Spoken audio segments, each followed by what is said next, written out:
browse the store. Giftologist is that big city store with the small town feel. Head to your shopping destination for Southwest Kansas. Giftologist in downtown Scott City.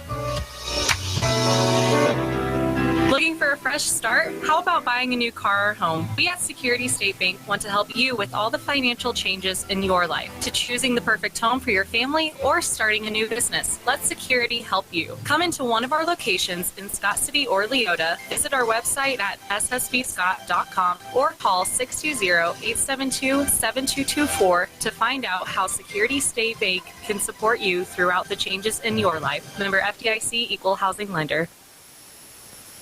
Welcome back. Adam Kadavy with you here on Mix 94.5. Your pregame interview brought to you by Farm Bureau Financial Services with Hugh and Berta Benz in Scott City and Leota. I'm joined here with Coach Jim Turner here in the pregame. And, Coach, thanks for joining me here this evening. It was a great senior night performance for your team last Friday night, and that victory over the Goodland Cowboys 57-14 clinched the district championship and guaranteed you a home playoff game in the first round next week. But your team just came out and really set the tone on that opening drive and really never look back. Yeah, senior night's a big deal for the seniors out here, and we got a good number of them this year. So, pretty big deal for them, being another home game, third home game, not getting back very often. So that's pretty exciting for them, So, yeah, we came out and played really well from the start. Some of those that they've been, of course, the workhorses all year, of course, with Brady up the middle there running. And you also got Lawson out to the edge, and he showed his speed on that 70-yard run. But it was also good to see Jace get a pretty nice run there for a touchdown. Yeah, Lawson looked really good, probably his best game yardage-wise, but he's always been a good lead blocker for us. And,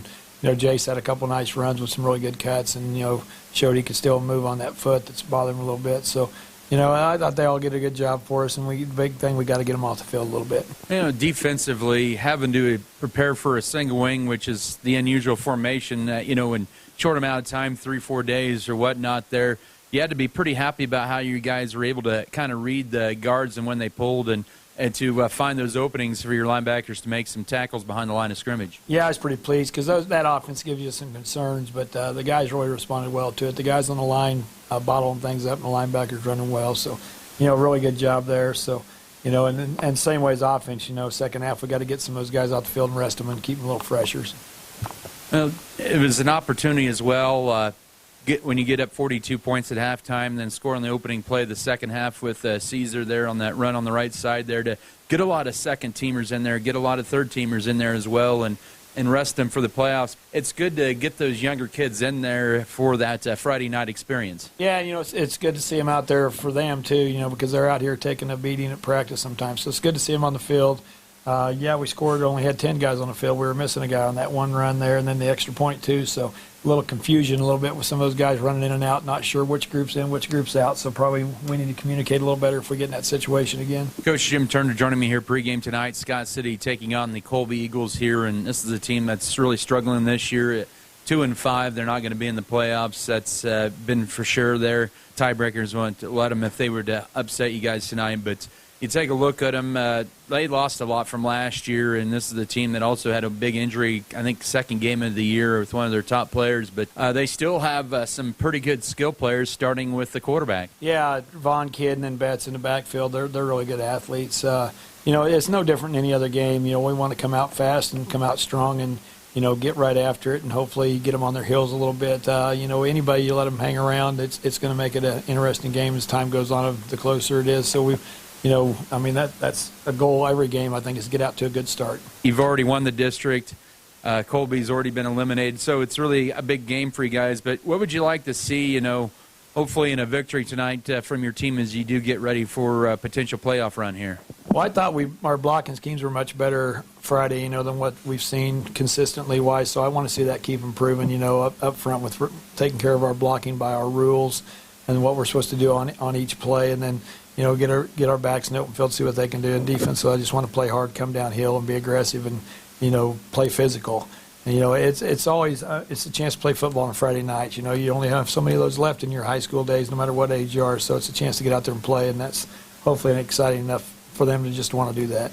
Kind of going back from even Wednesday night's coaches show, they were there in Morello's. That was a cool moment for him. He moved from outside linebacker over spot to that defensive end, and It just shows you the sacrifices you made, and you talked about it a little bit too. And Jace Thomas, who started at free safety, he's an outside backer now, and the movement by the seniors, the versatility, and even with Alex Trango as well, and the players really being unselfish and playing new spots. Yeah, and just the ability to do that, and also the willingness to do it. You could have kids that are very upset about moving position and tear things apart. And these guys, the seniors, have showed great leadership in that for the young kids to see. I might not be the position I want to be or that I started at in the first game of the year, but it doesn't matter. I'm going to play as hard as I can and get as good as I can at that position. Scott City coach Jim Turner joining me pregame tonight. The Beavers taking on the Colby Eagles here in the regular season finale. And, Coach, thanks for the time here, and good luck to you guys. All right, thanks, Adam. That was Scott City Beaver coach Jim Turner. Your pregame interview brought to you by Farm Bureau Financial Services with Berta Benz and Scott City and Leota.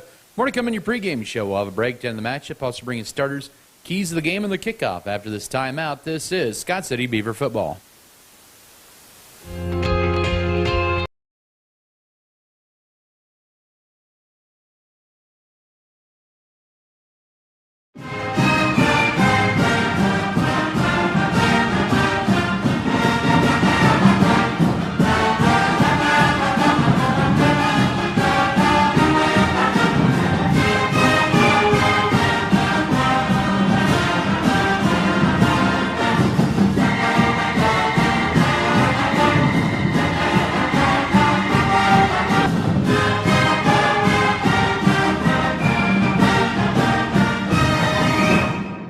Feed Yard is dedicated to investing in our facilities and staff to provide the best experience possible for the cattle feeder and, in the end, the consumers of our product. We are always in the market to purchase corn and other commodities from local producers. Call our office at 620-872-2111 for current pricing. Our dedicated employees and their families are very important to us, and we are proud of their children that are current Beavers and individuals that will grow into those roles in the future. Fairleigh Feed Yard is privileged to support Scott City youth and are honored to cheer on the Beavers.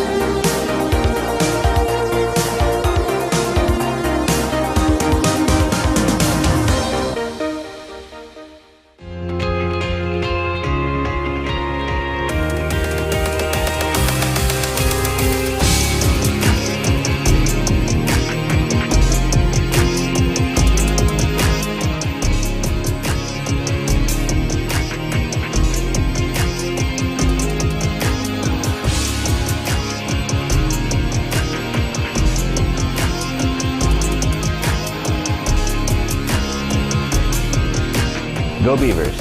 For BBN News, I'm Ted Butler. Please don't hate me. I'm making you redo it all.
Season will last, what, 4 months or 5 months?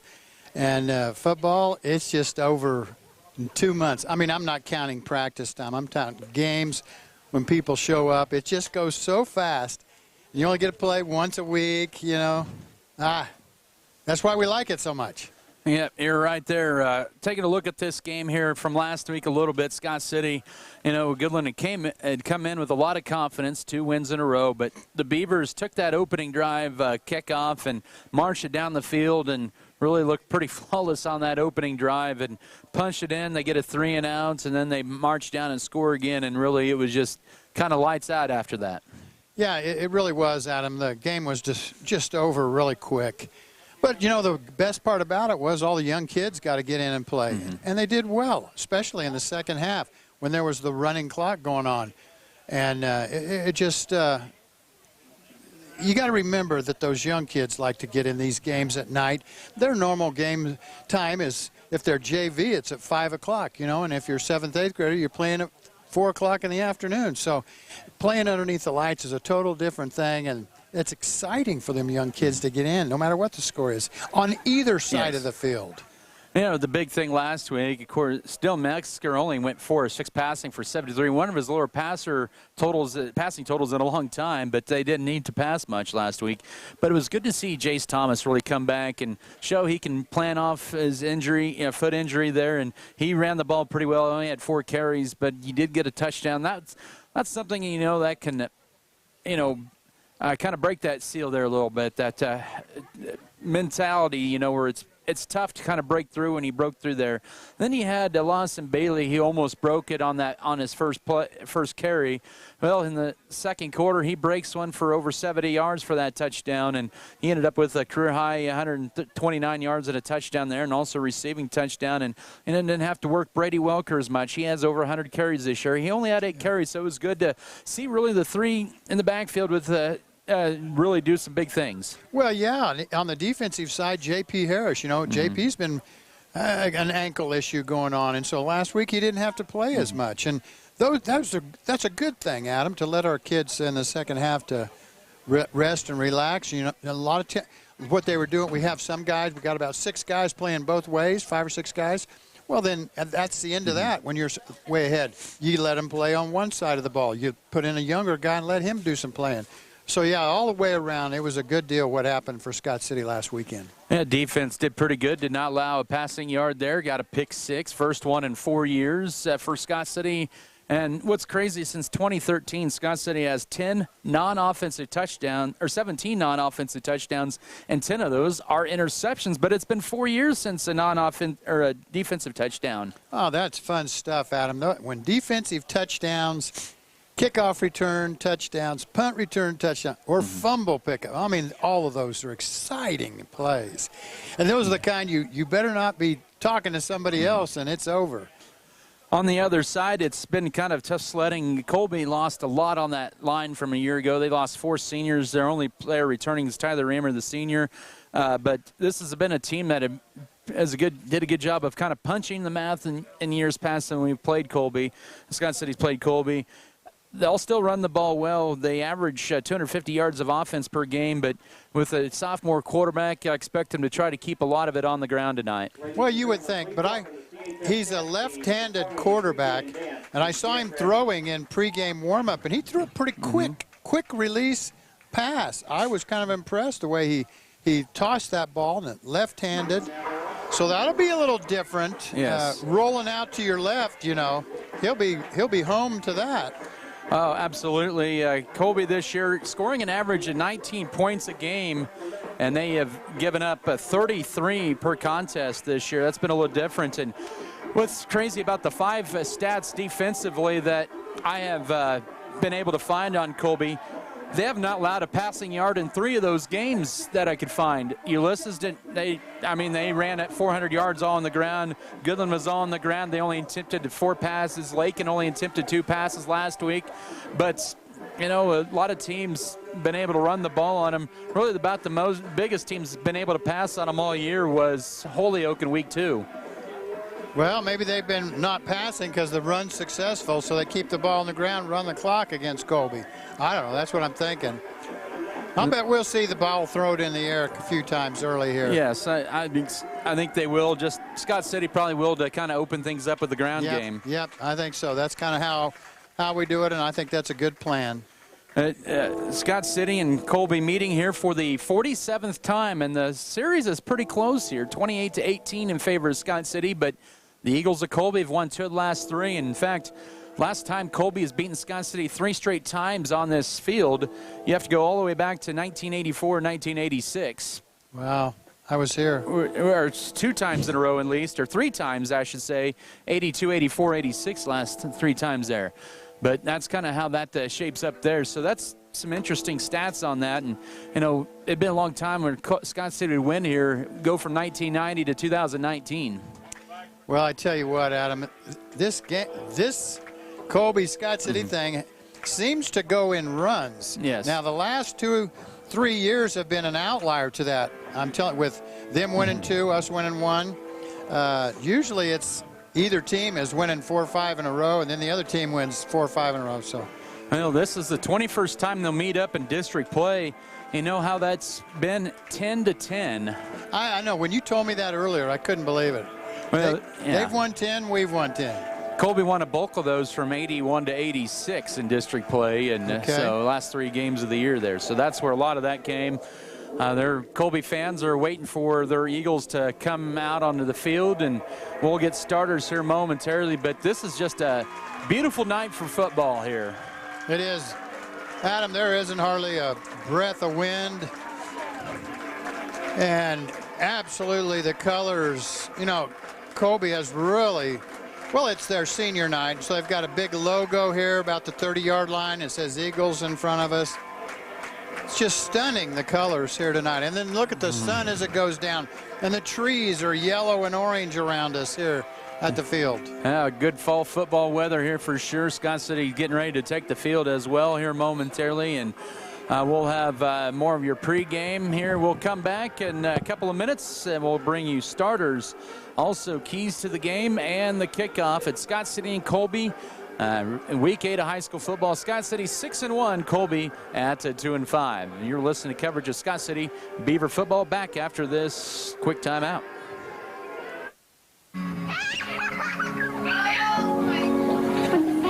Let technology bring you closer this holiday season to loved ones near and far. With unlimited data as low as $25 a month, you can get the phone you want with the features you need from the best people. Next Tech Wireless, keeping Kansans connected. Scott County Hospital is a highly trained team of motivated and compassionate professionals serving the needs of their community. With a beautiful modern facility with state-of-the-art equipment, they continually strive to develop. How would you describe your career? Rewarding. It's more than just a job. Great vacation, great sick pay. Great opportunities to move forward. Good work environment, good people. Always something new, always something different. Every day you learn something new. Their commitment to education is second to none. They paid for my school. I love it because we're all one big happy family. Family. It's like a family. Grow your career with American Implement and John Deere. Women at every stage of life want a healthcare experience uniquely theirs, where excellence meets elegance and healthcare is personalized just for you. Scott County Hospital and Scott City Clinics, skilled physicians and nurses will help your family prepare for the birth of your baby. The private, comfortable, secure rooms for labor, delivery, and postpartum care include jacuzzi tubs for pain management during labor. Call Scott City Clinic to set an appointment today. We put our heart in healthcare. For exceptional service in real estate, put Stephanie Shapland at Shapland Real Estate to work for you. Property homework is what we do best at Shapland Real Estate. We put forth every effort to get results that move you.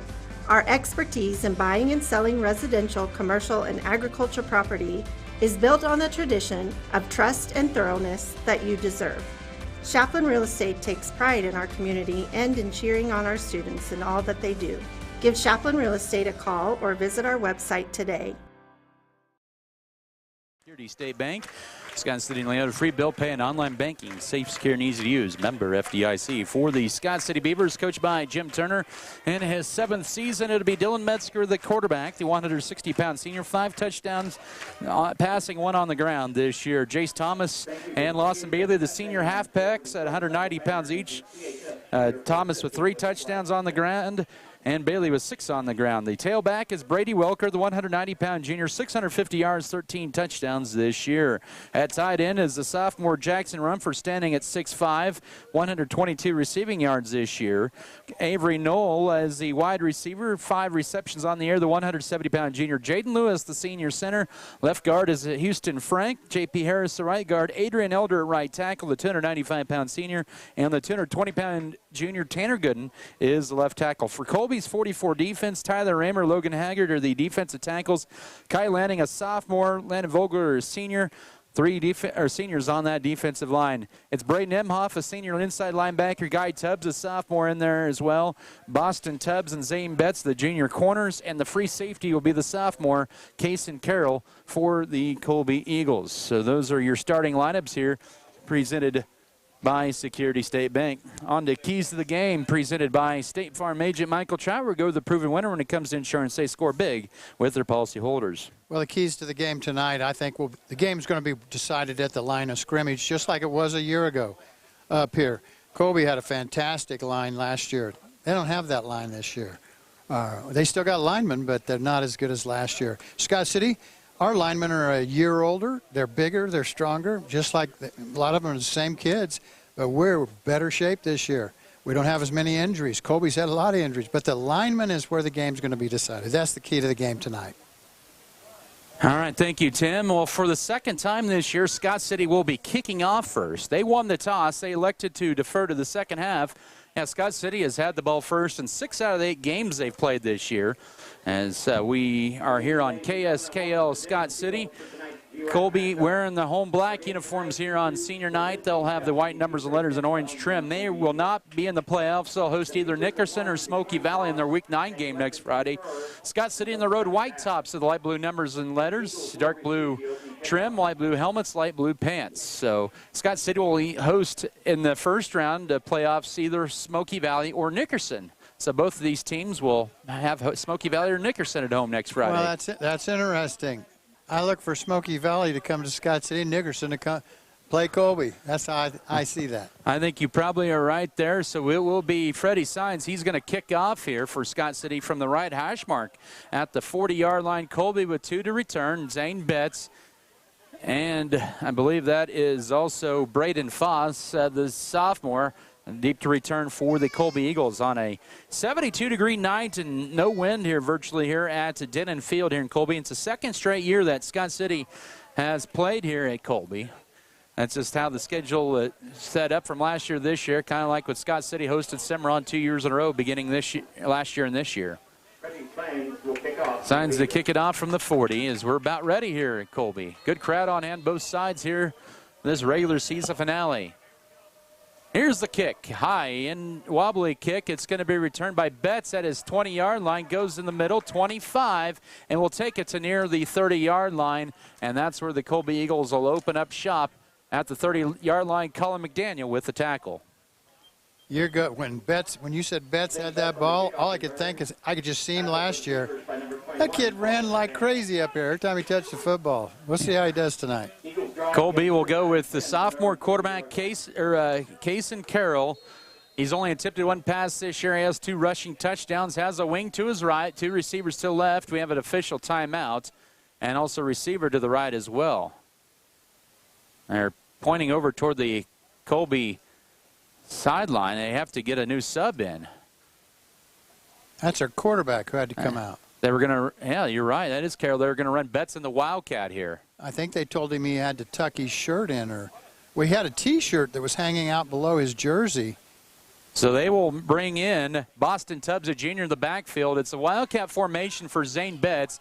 They normally run the Wildcat in 2-point formations. He's going to call timeout.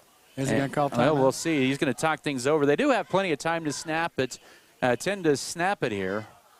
They may end up calling a timeout right off the bat here, and they do. 5 seconds into the game, we get a timeout. No score. We'll take a quick timeout as well. This is Scott City Beaver football. Fees and terrible customer service at your current wireless provider? If so, come to United. You deserve a friendly, local company that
box to stop him. Yep, and 40-yard line, 1st and 10. Betts will hand off. Fumbled by Carroll. He falls on it back at the 33-yard line. He had it, then lost it. Betts handed it off. J.P. Harris, Lawson Bailey right there to make sure he didn't go anywhere. It's a loss of 7 on the play for Carroll. 2nd down and 17. Well, there you go. You're missing your quarterback, Hunter Vaughn. And the Eagles will go to a trips bunch to the right, wing to the left, tied in left side. That is Guy Tubbs, a sophomore. 2nd and 17, 33-yard line. It'll be a handoff to Betts. He'll go left side, trying to follow his lead blockers. Brady Welker meets him up for maybe about a couple of feet there, but no gain at the 33, setting up a 3rd down and 17. Well, that's Betts carried the ball 3 straight times, Adam, or 4, and not that time. 3rd down, 10:50 to go, 1st quarter, no score. Colby, or Scott City's defense this year, 34% on 3rd downs. Goodland was 3 of 11 against Scott City last week. 3 receivers to the right, 2 to left, empty backfield. Carroll rolls to his right on 3rd and 17. Elder chases him, but he's got a lot of room right side. He's got the 1st down, 50, 45, and out of bounds inside the 40 at the 39-yard line. That is a gain of 28 yards for Case and Carroll, and an Eagle 1st and 10. That was a nice run. You got a left-handed quarterback, and they roll him out to the right, but that was the wide side of the field. And he was going to chuck it downfield there at one point. Then he saw all this green grass ahead of him. How many yards did he get? 28 to the 39 of Scott City, 1st and 10. Opening drive, man in motion. They'll hand it off to him left side. That's Foss. Scott City had him initially, but turned him upfield. And Lawson Bailey will make the tackle for a gain of about 2 to the 37. We do have a timeout on the field here. Somebody Official ran timeout. out of their shoe. Yep. Brady Welker, looks like. He's had some tire issues. He needs to go get a new set sometime, I think, maybe. I don't know. Remember 2 weeks ago at at Garden City?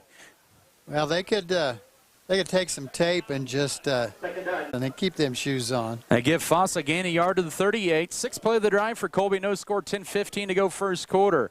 Empty backfield, the wing to left, tight end left. They'll send Betts in motion to be a counter right side to Foss, and Scott City slows Foss down. He'll spin forward for about 2 to the 36-yard line, setting up 3rd down and 7. Alex Tarango on the tackle for Scott City. Well, there's your double reverse. 3rd down and 7 for the Eagles. Misdirection, that inside play, that was kind of fun to watch. Scott City was sure watching. They knew right where the ball was. And that inside reverse gives them about 3. Sets up 3rd and 7. 9:40 to go, 1st quarter. Colby's already converted a 3rd down on this drive. This is the 7th play of the drive. Empty backfield. They'll send Betts in motion from left to right. Here's a pitch right side. Scott City has Betts turned in, and no gain really on the play at the 36. Good job on the right side. Aaron Morellis helping, turning him in, and then the Cavalry of Beavers stop him for no gain, 4th and 7. That's exactly how I was going to say it. Rualis didn't get the tackle, but he sure made the tackle happen. And Colby going to go for it here. Scott City's defense this year, 33% on 4th down. At the 36-yard line right hash mark, 9 minutes to go, 1st quarter. Opening drive for Colby, no score. 3 receivers set, 2 to the left and 1 to the right. Now fake handoff. Carroll looking left on 4th down. Will sling it out, and it's Betts almost reeling it in down the seam at the 15-yard line in the hole of the pocket of the Scott City zone defense, and it's a turnover on downs. Well, I said in pregame warm-up, that Case and Carroll throws a nice pass. Left-handed, poof, that was on target. I Yes, cannot believe Betts didn't catch that thing. He might have scored if he'd have caught that. Turnover on downs to the 36 for Scott City, 1st and 10. Their offense on the field first, no score. A little over 3 minutes into the game here. Jackson Rumford will be split wide to the right. Avery Knoll to the left. Also Thomas as a slot receiver to line. Right, Thomas as a slot receiver to line. Right, handoff goes right side. Brady Welker on 1st down gets a wall, and he gets driven back for no gain on the play. Leading the charge was Landon Vogler, the senior. Sets up 2nd and 10. And right now, Colby, so far looking like they have nothing to lose here. Well, they don't. It's just a football game, and they're having fun. 2nd and 10 and a half here. 8:30 to go, 1st quarter, no score. The Beavers at their own 36-yard line, as it'll be a toss right side to Lawson Bailey. He'll turn it upfield to Correction Thomas. He'll get to the 39. It'll set up a 3rd down and about 7.5 on 2nd down, or on 3rd down coming up. You know, the problem with these games like this where you start comparing scores as players. I'm talking as players. And you see what Goodland did to Colby, and then you see what Scott City did to Goodland, and you think, well, you got to still play the game. 3rd and 7, play fake. Metzger looking to pass. Finds wide open Jackson Rumford. First down 50, down the middle, 45, inside the 40 to the Colby Eagle 37-yard line. A nice pickup on the play of 24 yards on 3rd down and 7, and it's a Scott City 1st and 10. Metzger had a couple of receivers open. He just threw it to Jackson Rumford. Rumford is getting very comfortable at catching that football at him and doing something with it after he catches it. That was impressive run after the catch. His 13th reception of the year, 1st and 10. Scott City run heavy balance to the right on 1st down. Welker carry right side, turns it up 35. Still moving as he takes it to near the 30-yard line on 1st down. Guy Tubbs, a sophomore linebacker with the tackle just shy of the 30, setting up a 2nd and about 4. And that Brady Welker, you know, you can see his head and shoulders getting popped. He's getting popped. And he just continues to keep moving downfield. I don't know how he does it. Well, I know he's a strong kid. Got a lot of desire. He's got the fullback lean. He wants to get on ahead.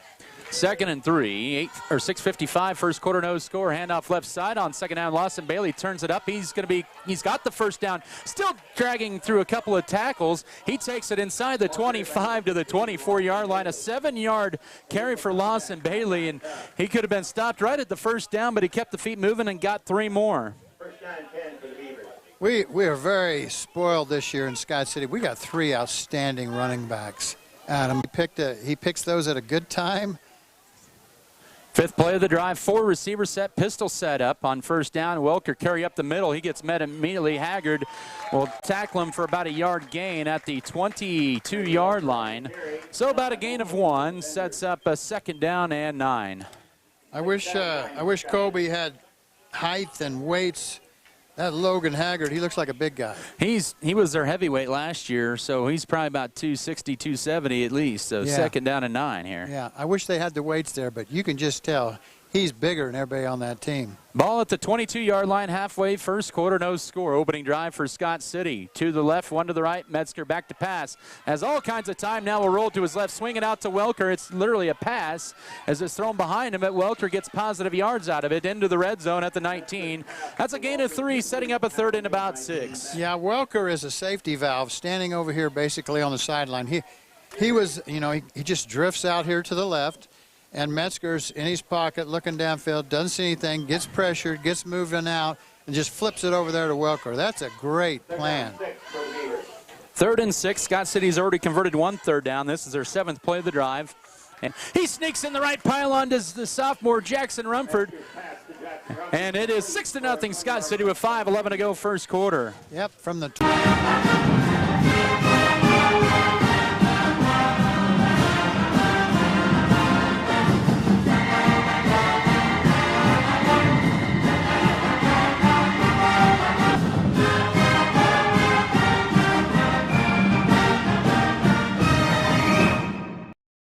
Brought to you by Winterland Farms, also White's Food Liner, Wheatland Electric, Western State Bank, Western Kansas Insurance, Vogelmore Family Farms, Turner Sheet Metal, True North Cafe, Tri-Pack North America, Original Grande, and Stevens Veterinary Services.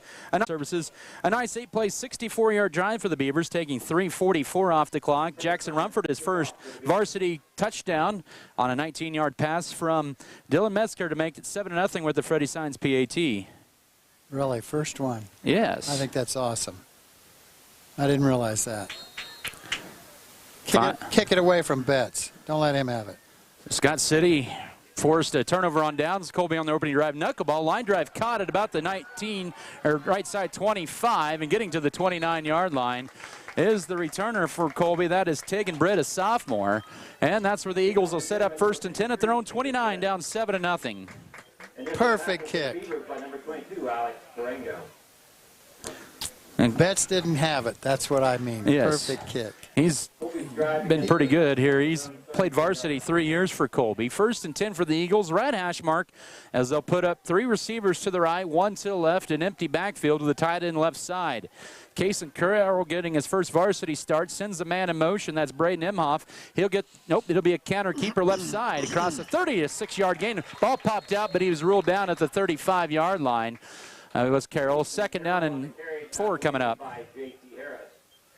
You know, last week I talked about how Scott City had 10 we got 22 starting positions. Scott City had 10 filled by seniors, 10 by juniors, 2 by sophomores. I'll tell you Colby's numbers here in a moment. 2nd and 4, 35-yard line, middle of the field. 7-0 Scott City, 4:38 to go first quarter. They empty the backfield. Carroll pump fake now will tuck it up, and he's going to be sandwiched in the backfield.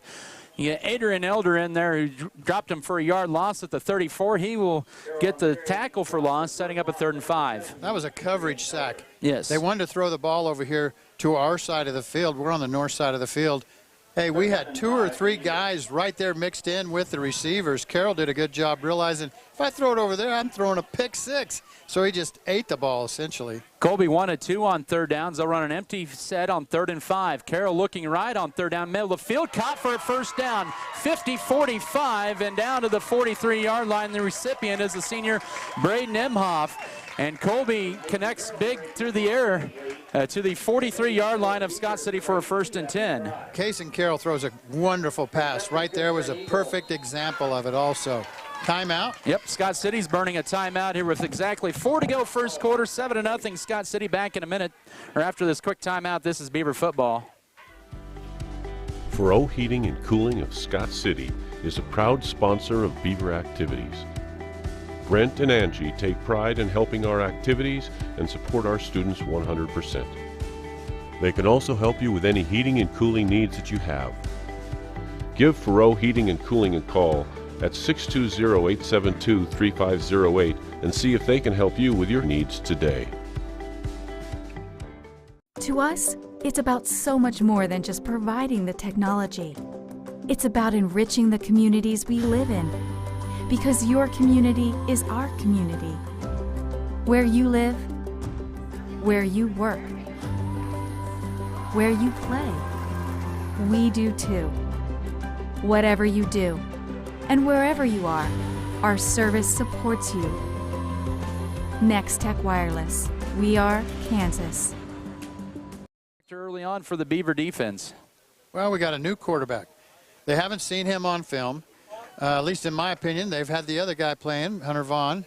This guy throws a wonderful pass. I mean, it's hard, it's on target. 40, it's something new and different. Wing to the right, to the left. They'll send a man in motion from left to right on 1st and 10. Handoff up the middle to Betts. Squirts through their 40, 35, 30, 25, and is tripped up by Jace Thomas at the 24-yard line. A 19-yard run for Zane Betts, and Colby with 4 1st and 10s here in this first quarter.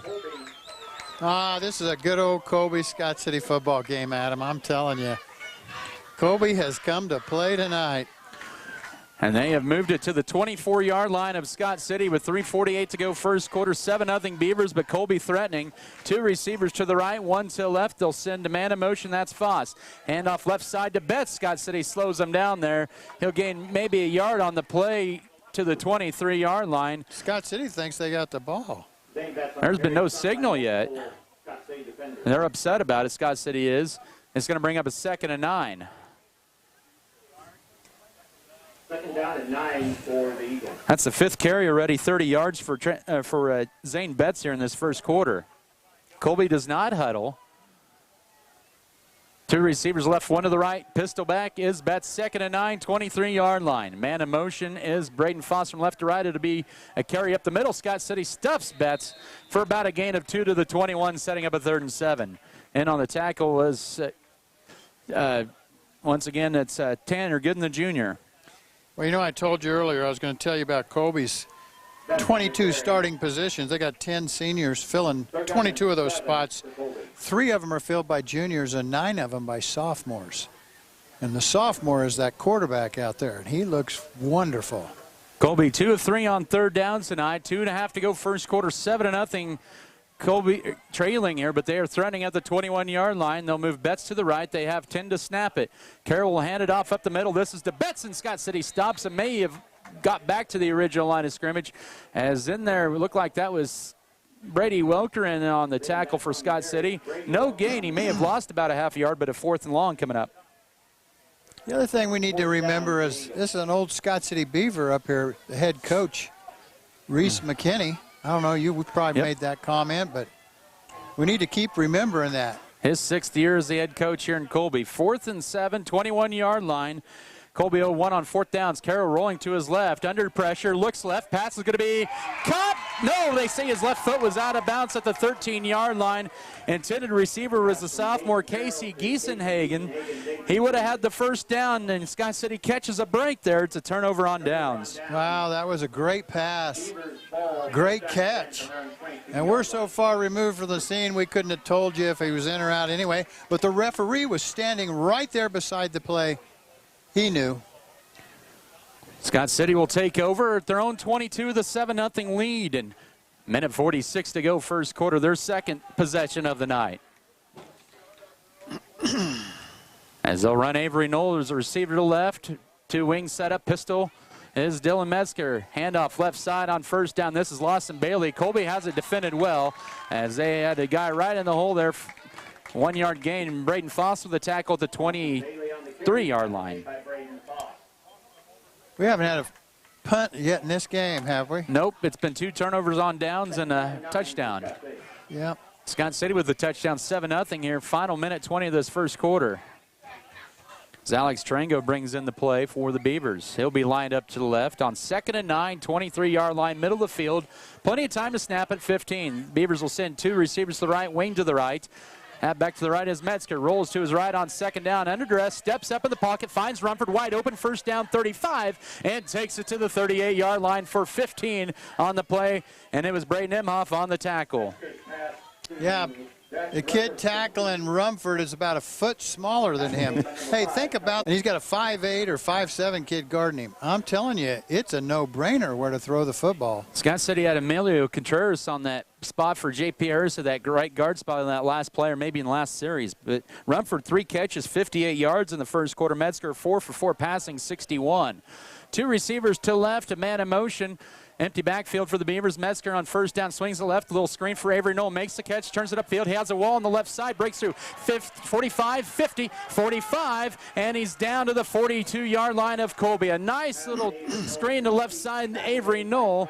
And it's about a 20-yard gain and a Beaver first down. Yeah, you know, we put 3 guys out there to the far left, and then on the snap of the ball, Metzger throws it right down the line of scrimmage, and you immediately have 2 blockers, and you got a guy with the football ready to carry it. And as long as it's behind the line of scrimmage, you can do whatever. On first down, handoff right side to Brady Welker. He lowers his shoulder, still chugging inside the 40. He'll be stood up at about the 37-yard line for 5 on first down. And that's his 4th carry for 13 yards. And what looks like it's going to be the final play of the first quarter. 7-0 Scott City, 12 minutes of the books at Denon Field on senior night for Colby. Back in a minute for the second period of play. This is Beaver football. If you are in the market for a new or used vehicle, check out J&R Car and Truck Center of Scott City. J&R Car and Truck has a fully trained service and parts staff for repairs on most makes and models of vehicles. Locally owned and operated, J&R Car and Truck Center provides over 250 new and used vehicles in stock and ready to be delivered. Stop on in and check out jrcarandtruck.com for your next vehicle. J&R Car and Truck Center, your Chevrolet, Buick, and GMC dealership in Scott City. There's nothing more spacious than Western Kansas, and nobody closer than our communities. We are determined to keep our communities connected to schools, kids to teachers and parents. We believe a connected world is a better place. We're more than what we do for our hometowns. It's what we do with our hometowns. S&T is proud to be your family, your friends, your neighbor.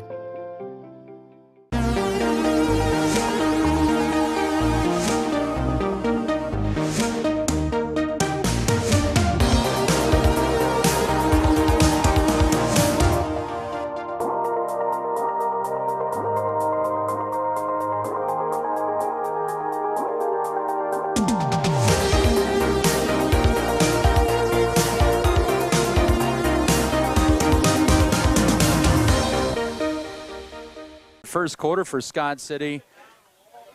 84 for Colby. The Eagles moved the ball pretty well in the first 2 drives. 2nd and 10. Metzger going for the home run ball to Rumford. It's a jump ball, and it's going to be incomplete. Rumford actually played more defender than offender on that one, as almost was intercepted by Case and Carroll. Might have been a referee. I'd have probably thrown a flag on Rumford for pass interference. Yeah. Adam, I think he slipped. Well, what Rumford did, he slipped. And when he slipped, then he fell into the Colby defender, but still again, you know, even though. Scott City 2-2 on 3rd downs, facing 3rd and about 11, 43-yard line of Colby. Up 7-0. Seconds into the second quarter, Metzger pump fakes. Now he's going to throw it late. Pass is caught for Thomas. First down right at the 30. Still going as he breaks through a couple of tackles, and he takes it to the 26 for a gain of 17. That was a great pass. Metzger was back. He was looking for somebody. Everybody seemed covered, so he starts sprinting to the line of scrimmage, and all of a sudden he just pulls it up and pop. Man, he threw a bullet to That Thomas. was a strike. He's nearing the 100-yard passing mark in the first half. First down carry for Welker. 25, runs into a bleed blocker, and he takes it to about the 22. He'll gain 4 on first down, setting up 2nd and 6. Tucker Work, the junior outside backer, with the tackle. I think Welker was telling somebody there, get out of my way. It was our guy. Who was that? One of the offensive linemen. 2nd and 6. Yeah. First minute of the second quarter, Scott City with an 8th play of their drive coming up 7-0. Welker and another receiver to the left, wing to the right, man in motion. It'll be a counter play left side. Lawson Bailey turns it up 20, 15, 10, 5. You betcha, touchdown Scott City. The counter play from 22 yards on the 8th play of the drive gives Scott City a 13-0 lead with 10:56 to go first half. Oh, I love counters. I love reverses. I love misdirection, whatever you want to call them. They catch people sleeping. They're so used to, oh, they're going that way, and instead they're coming back the other direction. That was a nice play, nice blocking, good run by Bailey. That was a 2-minute, 50-second drive. The Beavers are up 2 scores here, 10:56 to go first half. They're going for the PAT as Freddie Signs will drill this extra point through the uprights. 14-0 Beavers, early second quarter, back with the kickoff in 30 seconds. This is Scott City football.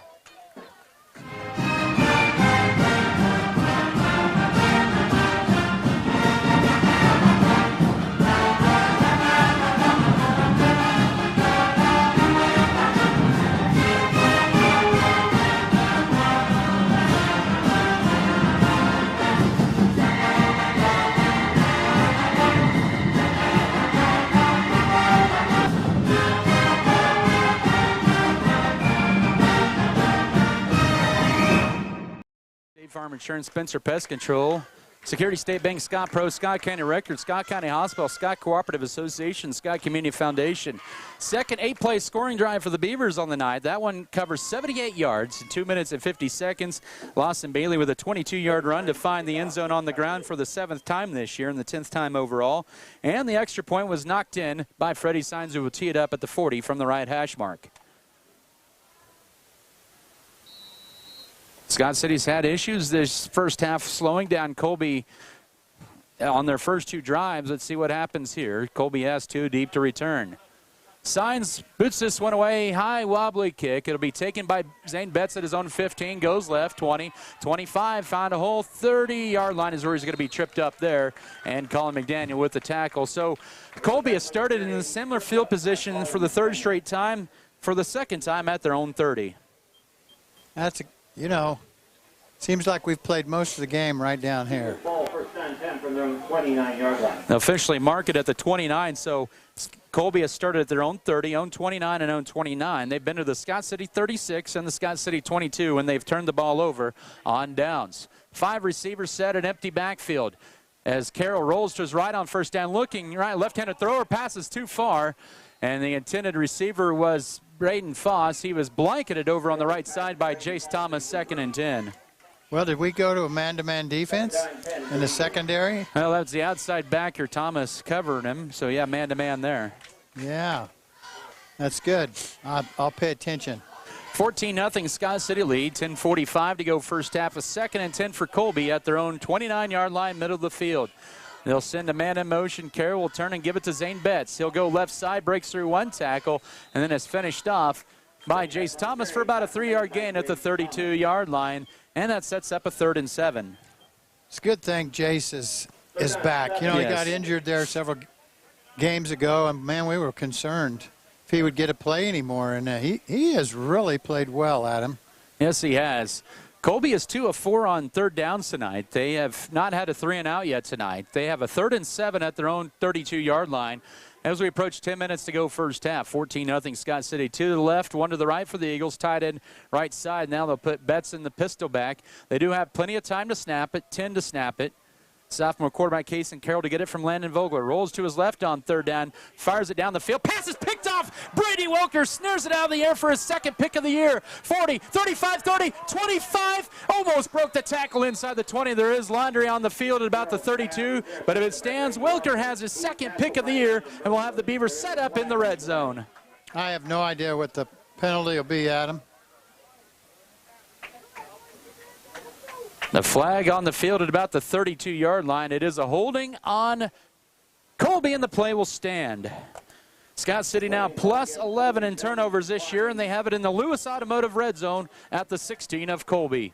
Yeah, the flag was thrown in the area of the line of scrimmage, so you'd think that'd be what it is, but I wasn't sure.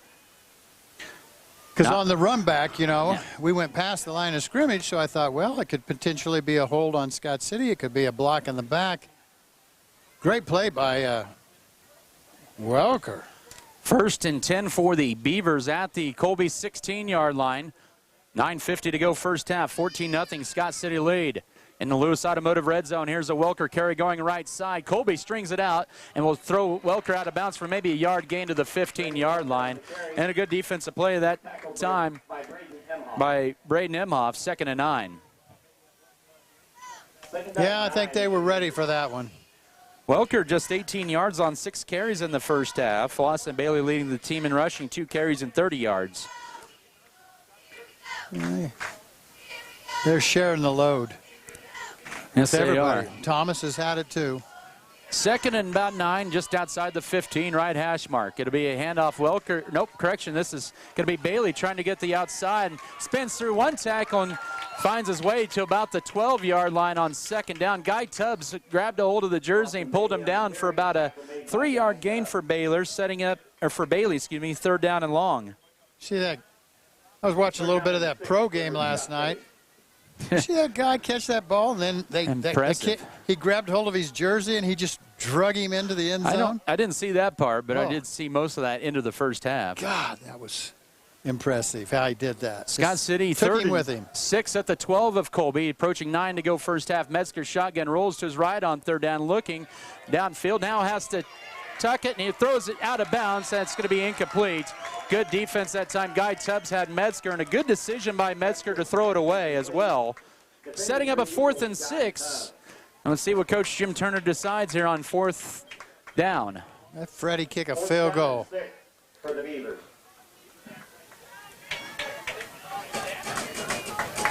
That's what I'd do. Well, let's see here. I think they are going to go for it here. They have 28 to snap it here. It'd be about a 29-yard field goal if they did kick it. 4th and 6 at the Colby 12. The Beavers this year, 58% on 4th downs as they split triangle wide to the right. Up 14-0 is Scott City. 9 minutes to go first half. 5 to snap it, back to pass, and a flag comes out, and I think Scott City moved forward, and that's going to be a false start. Their receiver went forward as they were snapping the ball, and that's an automatic penalty. 4th down and 11 for the Beavers. Yeah, too much. I think we're going to throw the ball out here to the right. 4th and 11 now. So can Scott City take advantage of short field here? But the Colby defense is stiffened up here on the first 3 plays here. Ball at the 17 of Colby. 4th and 11. 10 to snap, and Metzger back to pass. Has time, fires it down the seam. It's juggled and knocked away. Jace Thomas could not reel it in as he was falling into the end zone. The Eagles force a turnover on downs with 8:54 to go first half. Well, Adam, the ball was thrown perfectly.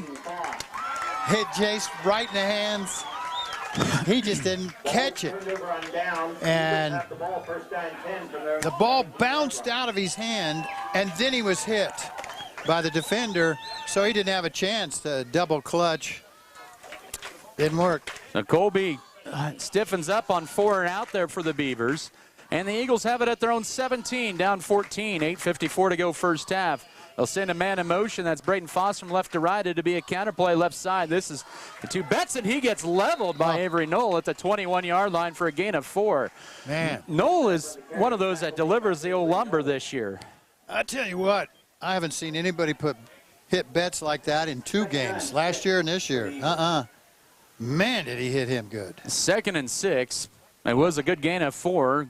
Keeps Colby ahead of the sticks there in rhythm, I should say. It's a 2 receivers set to left. They'll send Emhoff in motion left to right to be up the middle for Betts on 2nd down, and he hits a big wall of white shirts. Leading the charge that time, Aaron Ruelas, no gain on the play, maybe a couple of inches on his 9th carry, but it sets up a 3rd down and about 6. 3rd down and 6 for Colby. This has been a good high school football game, Adam. Good game. Hard hitting. Been a few mistakes. Hey, what do you expect? They're high school kids. Yep. But the passing has been just pretty much right on target. We've had some receivers that just, they need to catch it. 3rd and 6. Here's Carroll rolling to his left. Passes almost intercepted and almost reeled in by Jace Thomas. Ayer and Ruelas playing the coverage on Case and Carroll. So it's not too many times that you see a left-handed quarterback, and Scott City's seen that for the first time tonight. It's a 3 and out for the Beaver defense. Well, and we had that well covered. That was not a good place to throw the football for Carson Carroll, but man, Thomas had one hand on that ball. If he'd had 2, that would have been a pick 6, most likely, as fast as he is. Case and Carroll, one of his first 6. Guy Tubbs to punt this one. It's a decent snap. He'll boot this one away, a low kick, and it's going to almost hit a Colby Eagle. It did hit him. Curls across midfield. Let's see where they officially down it.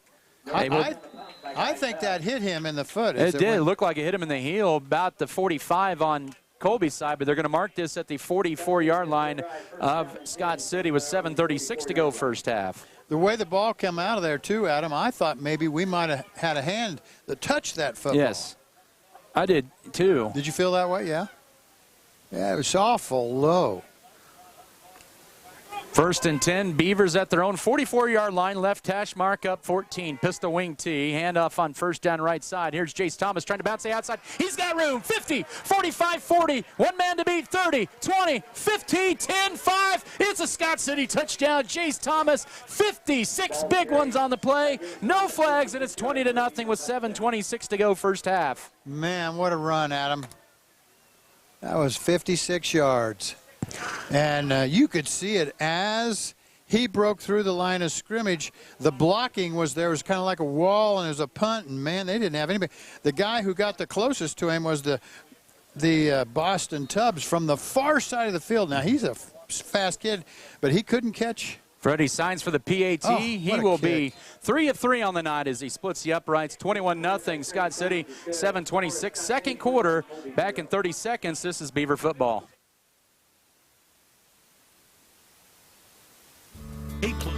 Adding value to our community has been our priority since day one. That's why the Scott Co-op is here with 8 elevator locations, 2 service stations, 5 car trolls, bulk fuel and oil delivery, as well as a full-service agronomy department, including agronomy services, seed, chemical, fertilizer, and custom application.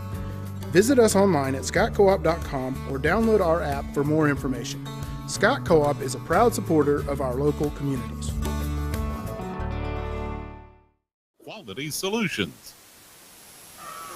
Scott City football brought to you by Scott City Pharmacy Giftologist, Scott City Ice Center Road, Big Green Agency, Richards Financial Services, R&R Pallet, Our Brothers Auto Body Mechanic, and Precision Ag and Seed. Scott City with a one-play 56-yard drive. Jace Thomas maybe taking a little frustration out on missing that pass on 4th down and missing the pass on 3rd down for the pick. He runs at 56 yards around the right side. Freddie signs PAT, and it's a 21-0 Beaver lead. Awesome. Freddie signs kid over and kick. It's going to be Betts taking it at his own 11-yard line. Up the middle now, trying to bounce it left, 15 across the 20. He's going to be stopped right there. as we'll get a couple of scores. Case Armander's in on that tackle for Scott City. One score that is maybe a little bit shocking down the road at Goodland at Cowboy Stadium. It's Goodland 16, Hugetson 8 after 1, and Holcomb in their non-district game all over Southwestern Heights 34-0 after 1. You got that Goodland score right? Yes, I got it from the correct source. Okay. 7:21 to go first half. 1st and 10 Colby. Their ball at their own 20-yard line. As they'll go for the pistol setup. Wing to left, handoff Betts, and nowhere to run. Now he does find some room left side and maybe ekes out a yard. Good play that time, stringing the play out. Jace Thomas finishes Betts off for maybe a yard to the 22, setting up 2nd and 9. Great play by Scott. I actually thought Betts was going to bounce that out and then cut it upfield. Thomas has got good speed, too. Caught him. 21-0 Scott City. 6:55 to go first half. 2nd and 9 Colby at their own 22-yard line, left hash mark. Actually, 2nd and 8. That was a 2-yard carry. One man in the backfield to the right of Carroll. He'll play fake. Case and Carroll has time looking for the home run ball. It's going to be overthrown, excuse me. See, he actually looked like he was going for the home run ball down the right sideline. Instead, he's going to Zane Betts. Jace Thomas coverage there, and an overshot to Betts, 3rd and 10. Don't feel alone. He had me fooled, too. I thought he was really winging it back and going to go to the guy that on the far sideline. Instead, he throws it down the middle to Betts. I didn't see that even coming at him. A 3rd and 8. Colby is 1 of 6 on 3rd down, or make that 2 of 6 on 3rd downs tonight with 6:40 to go first half. Empty backfield, trips to the right, twins to the left. Carroll back to pass, looking left. Pass is going to be incomplete. Right off the hands of Braden Emhoff on a slant pattern at the 34-yard line. And so Scott City, after Colby had drives of 8 and 9 on their first 2 series, it's the 3rd consecutive 3 and out. Evan Fry on the coverage that time did a good job. He was the defender, making sure that pass didn't get caught. Second punt of the night here for Guy Tubbs, the sophomore. He's about a 6'4", 6'5" frame.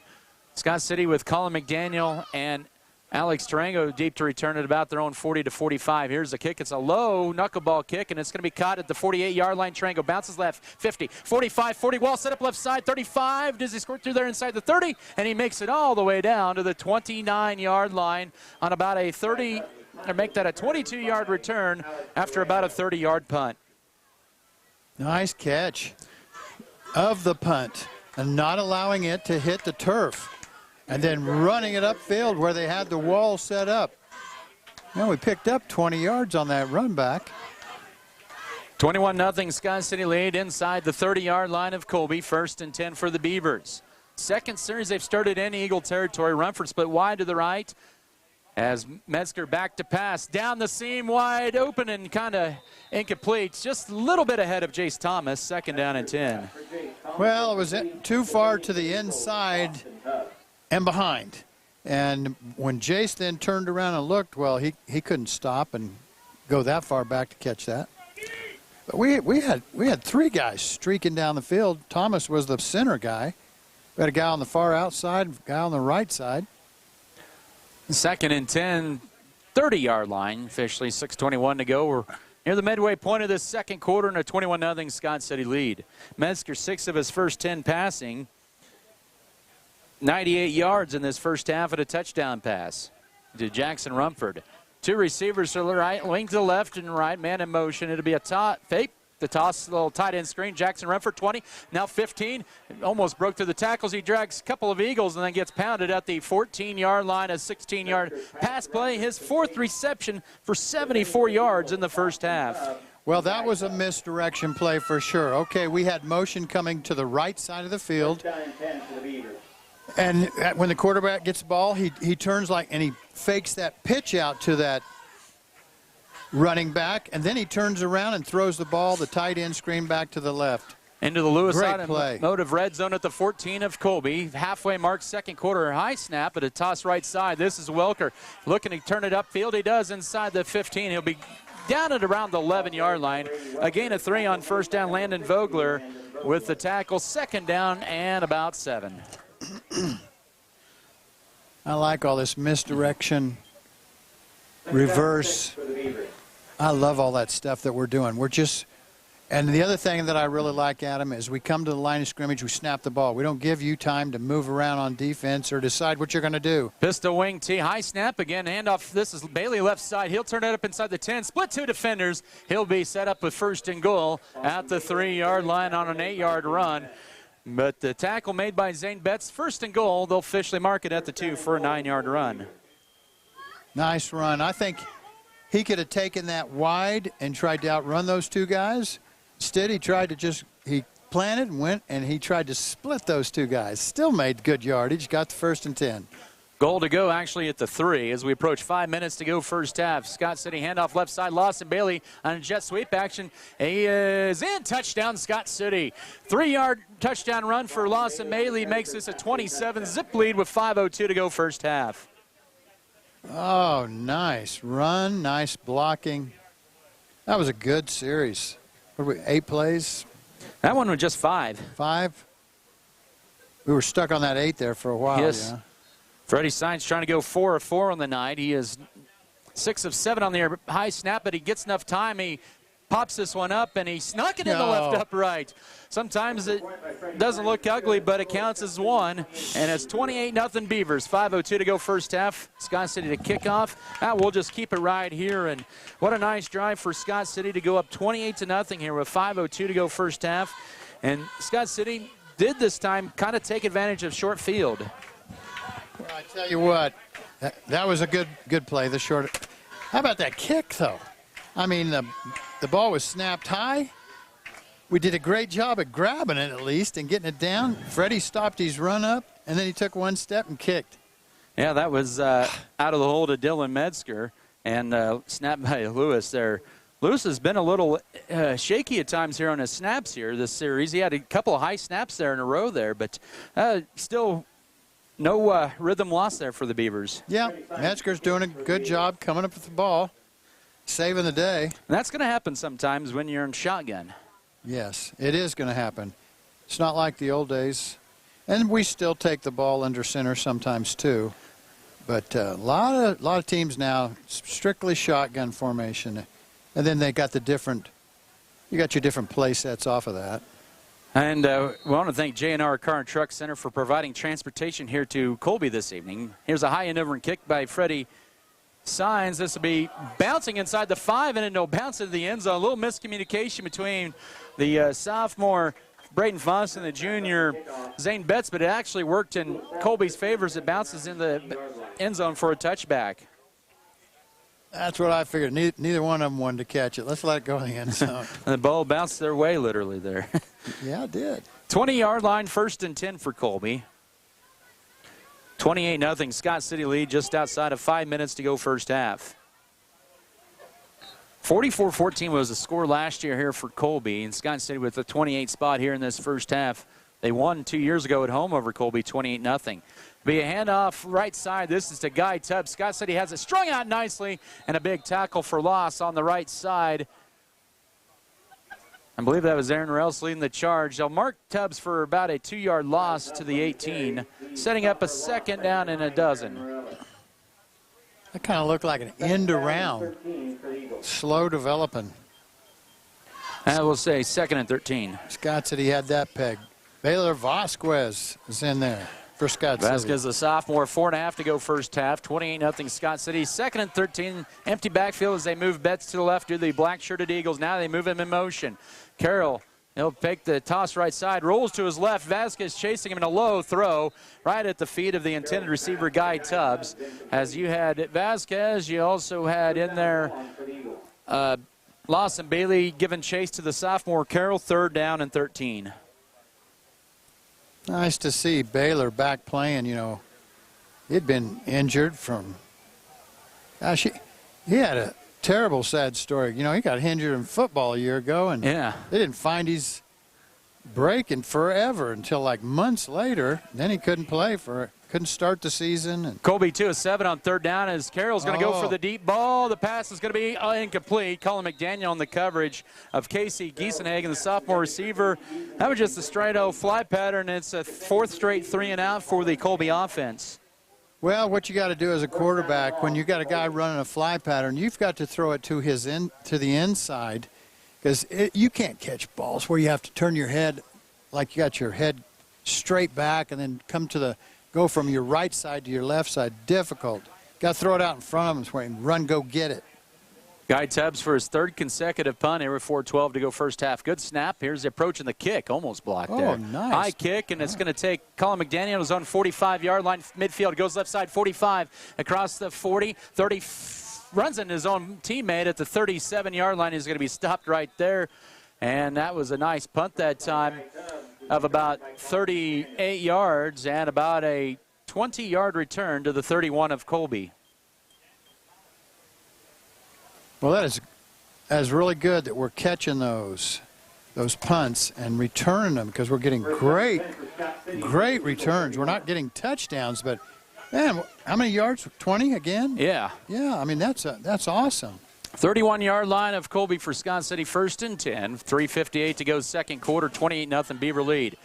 Two wings set up in the pistol set. Welker up the middle, breaks through one tackle, but his own footing got him that time for a gain of about 3. They'll mark his knee down to the 29, setting up a 2nd and 7. Tripped up on the play by Landon Vogler. Yeah, when you think about punts and punt returns, how many times do you see the punt return guy just let it hit the ground and it rolls for 20 yards behind him or 10 yards? And instead, we're catching that ball and returning it 20 yards. That is a huge difference in field position. 2nd and 7, 28-yard line for the Beavers. Handoff right side. This is to Jace Thomason. Cuts it across the grain. 20-yard line. Breaks through another tackle. He's inside the 15 and down to the 14-yard line. Good job by Colby. Swallowed up the hole that time, and Thomas takes it another direction. And big gain on the play to the 14. Nice play for Jace to realize where the actual hole was. Wasn't off tackle. It wasn't around the end. It was back on the other side of the center, where he just stopped and went like where the center guard used to be on the left side. Into the Lewis Automotive red zone. Here's Lawson Bailey. Flips it back to Welker, who's outside the 5 and into the end zone as he bowls over a Colby Eagle for the touchdown. On first down, Bailey ran it to the 13, and then on an option pitch, pitched it back to Welker, and it's 34-0 with 2:55 to go first half. Now, who pitched that? That was Bailey.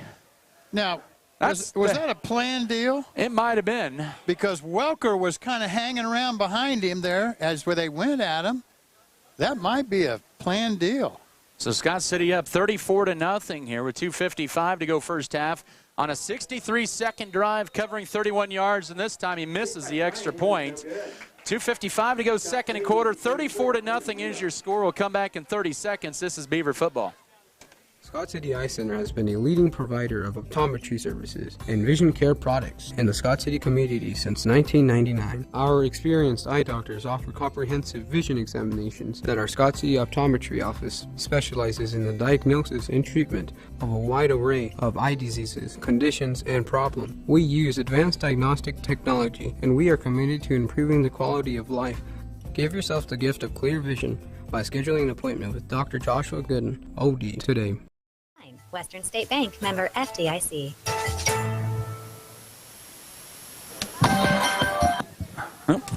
Back here inside Denton Field and Colby, Scott City with a nice quick drive there, 3 plays and 31 yards. They take off, 103 off the clock with 2:55 to go here in this first half. 34-0 after the missed PAT. Signs to boot this one from the 40, this time in the middle of the field. A high end over and kick, but Scott City was offside, or false start, excuse me. They'll kick this one. I thought we were offsides on the last one. They've been close all year on that. They got caught that time. They sure did. You got them gunners. They're in a big hurry. Scott City's done a good job of really settling down. Colby kind of punched him a little bit early on, and you know, it's easy to do that when you're facing a team that's not going to the playoffs. They're 2-5, and you kind of let your guard down a little bit. But after a little timeouts and 1 first down, and it's been all Scott City since then. Or 1 first down by Colby, it's been all Scott City. And now they blow the whistle. I don't think they were ready yet. The officials weren't, but the kids were. The kids were. But I don't think the whistle had blown. Nope. So Signs kicks this one from the 35. puts his foot into this one, end over and kick. This will be Betts at his own 9-yard line. Up the middle, 15-20. Goes left side and will be tackled across the 20 at the 22-yard line. So about a 17-yard return and another tackle that time made by Evan Fry. On the kickoff return, tackled by number 82, Evan Fry. 1st and 10 for the Eagles of Colby at their own 23-yard line in the middle of the field. Scott City will get the ball to begin the second half. They have a 34-0 lead here in Colby. This time Colby will have a wing to left, one to the right of Kason Carroll. Handoff left side to Zane Betts. Scott City follows the play, finds the hole, and they drop Betts for no gain on the play. 2nd down and 10. Harris in on the tackle for Scott City. Well, like my keys to the game, linemen. I think linemen they decided this game. 2nd and 10 after no gain. 2:25 to go first half. 34-0 Scott City advantage. Bruner in there along that defensive line. Braden Bruner, the junior. Here's the man in motion. That is Foss. Play fake. Carroll will keep it himself, and he gets tackled immediately. And a nice read that time by Houston Frank in the linebacker spot. It's a gain of about 2 to the 25, setting up 3rd and 8. Yeah, he hadn't carried the ball in a while. 3rd down and 8 for Not since the first quarter. That's his 5th carry for 28 yards. Colby 2 of 8 on 3rd down in this first half. Was under 2 minutes to go second quarter. 34-0 Scott City with the lead. A 4-receiver set, 2 by 2. Toward the left hash mark, shotgun for the sophomore Kason Carroll. Back to pass, steps up. Will tuck it up, and Oscar Mendez will drop him for a loss back of the 23-yard line. It's a loss of 2 and another 3 and out for the Colby Eagles. Then defensive linemen staying in their lane. Quarterback came right to him. It's a loss of 3, ends up being 4th and 11. Here's we're down to the final minute plus in this first half. Guy Tubbs standing at his own 11 to take the snap from Tyler Raymer. See how Scott City, if they stay aggressive. Here's the kick, a high wobbly kick angle left side. They'll let it roll inside the 40, inside the 35, and it will go to the 31-yard line with 60 seconds left before halftime. So instead of us catching that ball, we let it hit the ground, and it went 18 yards further after the catch or after the hit of the ground. Now, we weren't in position to catch that ball because it was way over here on the sideline, and then it took a really good eagle bounce. But there's your difference in field position. We're at our 30. Instead, we were running them back here, and we're starting about their 30. Well, Scott City will get the ball to begin the third quarter. I think that was probably just maybe a measure. Just let it bounce, run some more time, and get to the locker room. We'll see. 1st and 10, 30-yard line. Minute to go first half. Handoff, play fake. Metzger with time. Finds a wide open Colin McDaniel down the field. He'll make the catch inside the 45, and he's tackled immediately at the 40 on a gain of 30 on a rope to Colin McDaniel. Yeah, when you said maybe we'll just run out the clock, and I thought, no, we won't. We're going to pretend like it's a 2-minute drill. And we're tied up. 144 passing yards for Dylan Metzger in the first half, and McDaniel with a 30-yard reception. 50 seconds to go. They'll clock it. That'll stop the clock. 49.6. So this is, in essence, a 1-minute drill for Scott City here late first half. Yes. We still have 2 timeouts, and they're just trying to conserve them. They're putting the kids under some pressure. See what you can do in a 1-minute drill. I like it. 2nd and 10, ball at the 40 of Colby, left hash mark. 34-0 Beaver lead. This has been a 27-0 rout in this second quarter for the white-shirted Beavers.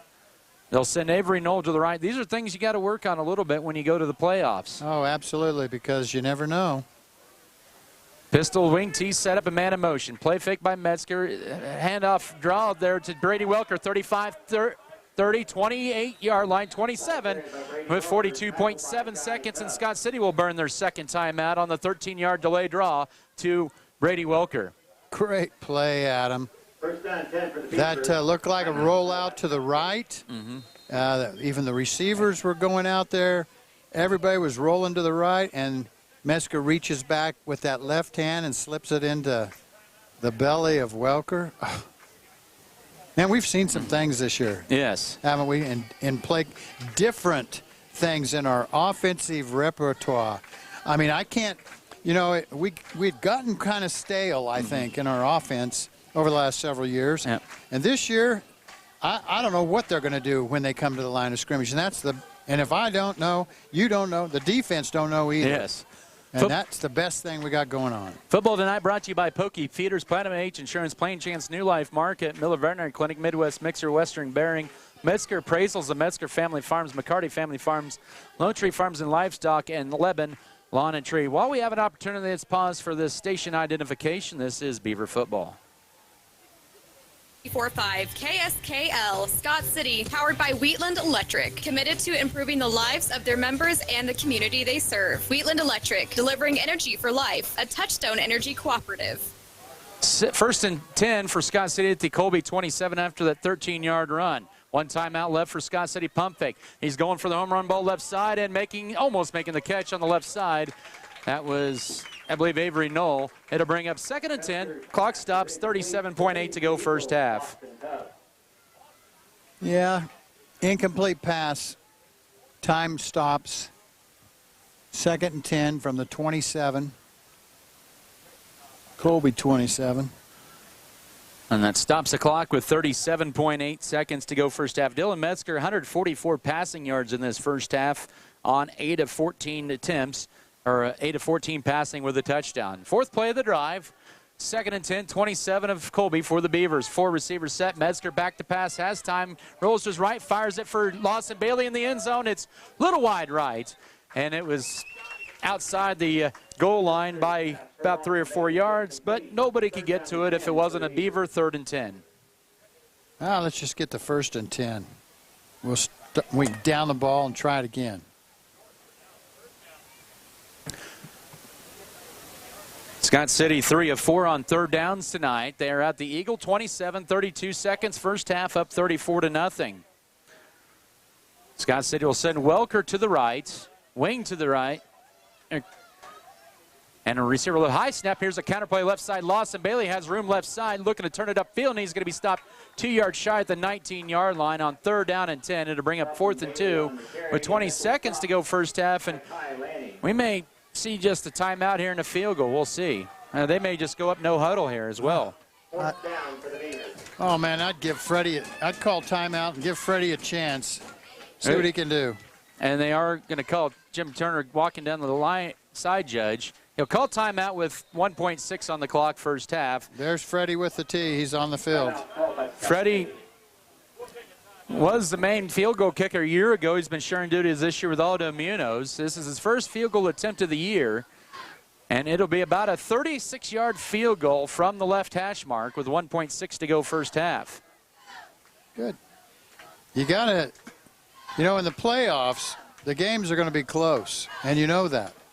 And so it's an advantage if you have a kid who can kick the ball from 36 yards, 35 yards for field goals. This is actually going to be Aldo Munoz who's kicking the ball this time. Okay. Well, I think it's great that we're giving someone a chance because we've got to have somebody ready to do this. It'll be we'll call it a 35-yard field goal. We got 2 kids. Think about that, Adam. Yeah. I don't know who's going to be the kicker next year. Well, yeah, because they're both seniors. I know, which is unfortunate. 35-yard field goal. Dylan Metzger to hold it. Welker used to kick as a freshman. Yes, he did. Now the snap at Jaden Lewis. 35-yard field goal left hash mark. Snap good, place down the kick. It's on the way. It's got the distance, and it is no good. He hooked it wide left.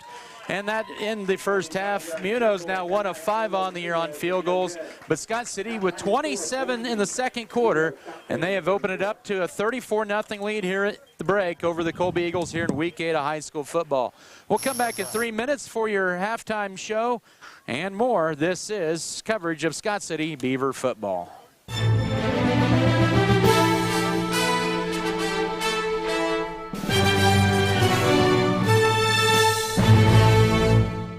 Welcome back to another week of Beaver News. I'm Shasta Hope. And I'm Annie Talbert. Now Thad will be giving us the rundown of this week's sports.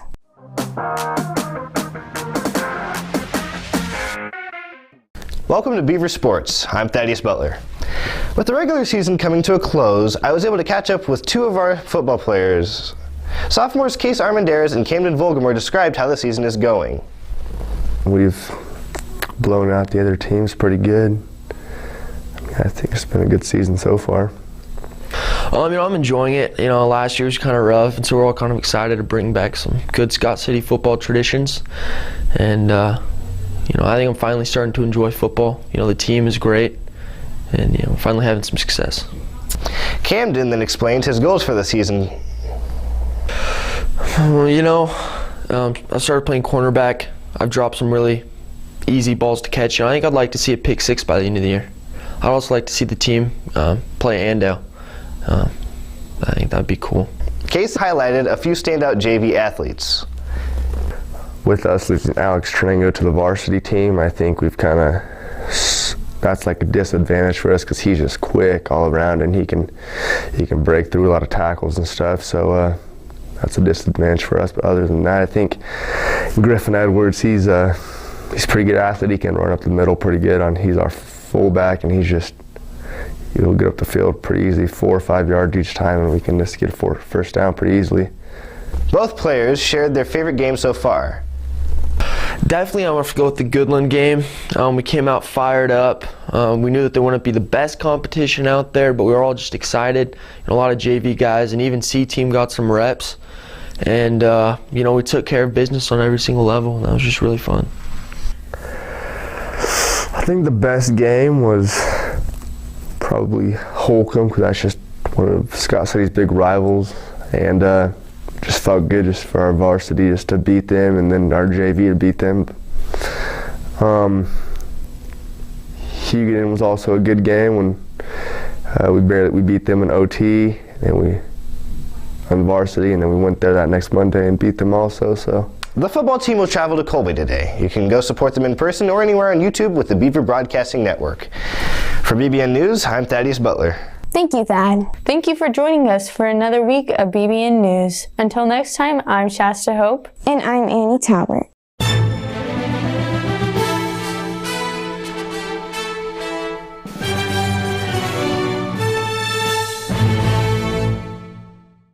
With Valspar Medallion or Climate Zone House Paint. They have several finishes and many colors to choose from at Scott County Lumber, helping you get it done with excellence.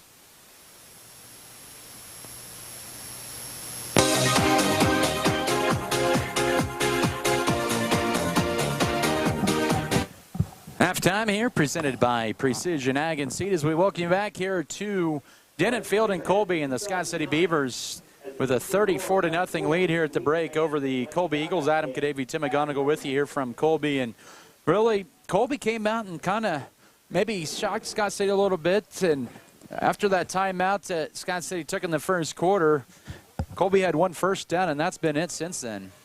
Colby looked pretty good early in the ball game. Didn't get any points, but they moved the ball on those 2 first quarter drives, but just didn't I think that one ended up about the 20, 22-yard line. They just ran out of downs. Scott City's defense tightened up. And, boy, since then, it's like Scott City's had an offensive explosion here, Adam. Yes, they have. And, Colby had 2 drives of 9 and 8, and then both of them were turnover on downs, and we were on incompletions on 4th down.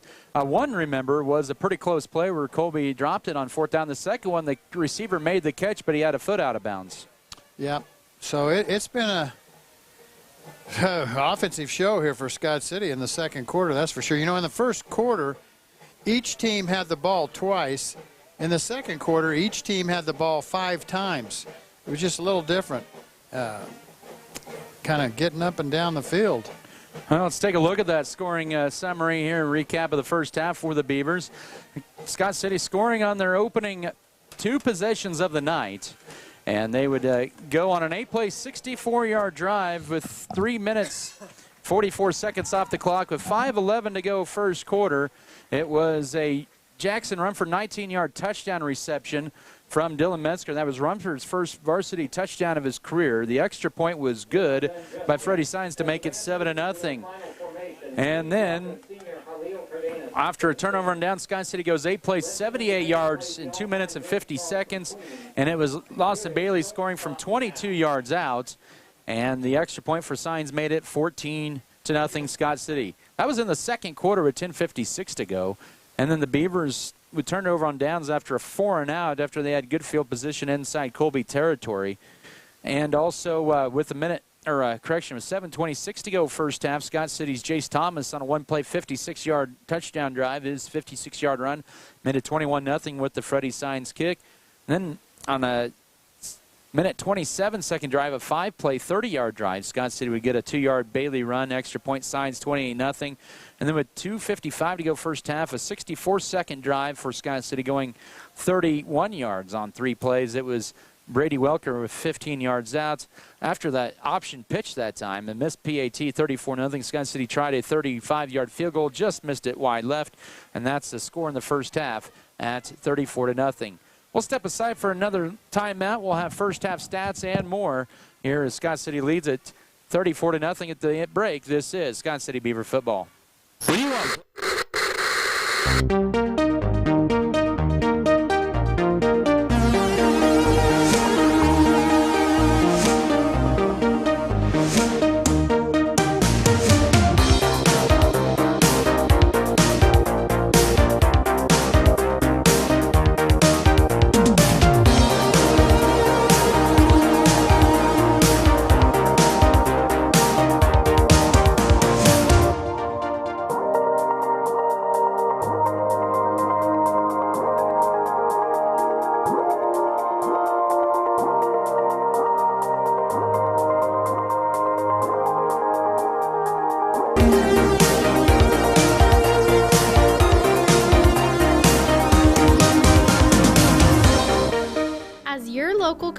Foundation, we are dedicated to preserving local wealth so the communities in and around Scott County will forever remain an attractive place to live, work, and raise a family.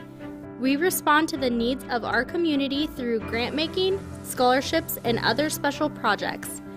To learn more, visit us online at scottcf.org.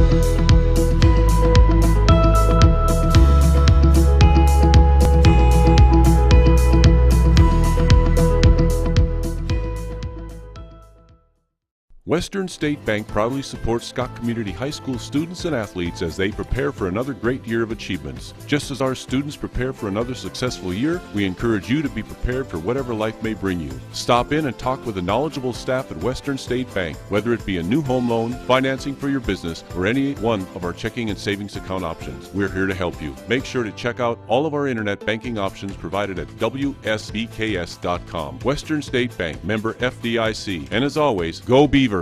White's Food Liner is located at 1314 South Main Street in Scott City, Kansas. They are open daily from 7 a.m. to 10 p.m. Home delivery is available Monday through Friday from 8 a.m. to 5 p.m. just by calling 620-872-5854. They are a full-service grocery store offering a wide selection of varieties at affordable prices. Sign up today for their mobile app. Look for it in the App Play Store under White's Food Liner. Don't forget to visit today.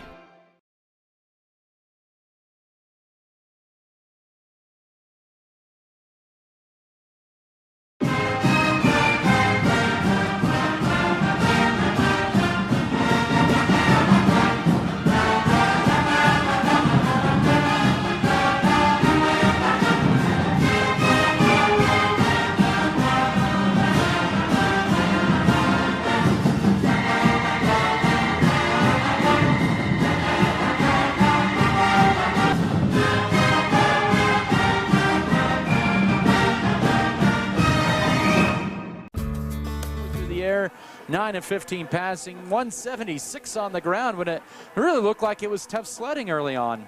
Hey, and I like what you just reported there. We're almost even pass run within 25 yards. That's pretty balanced there, yes. Very balanced.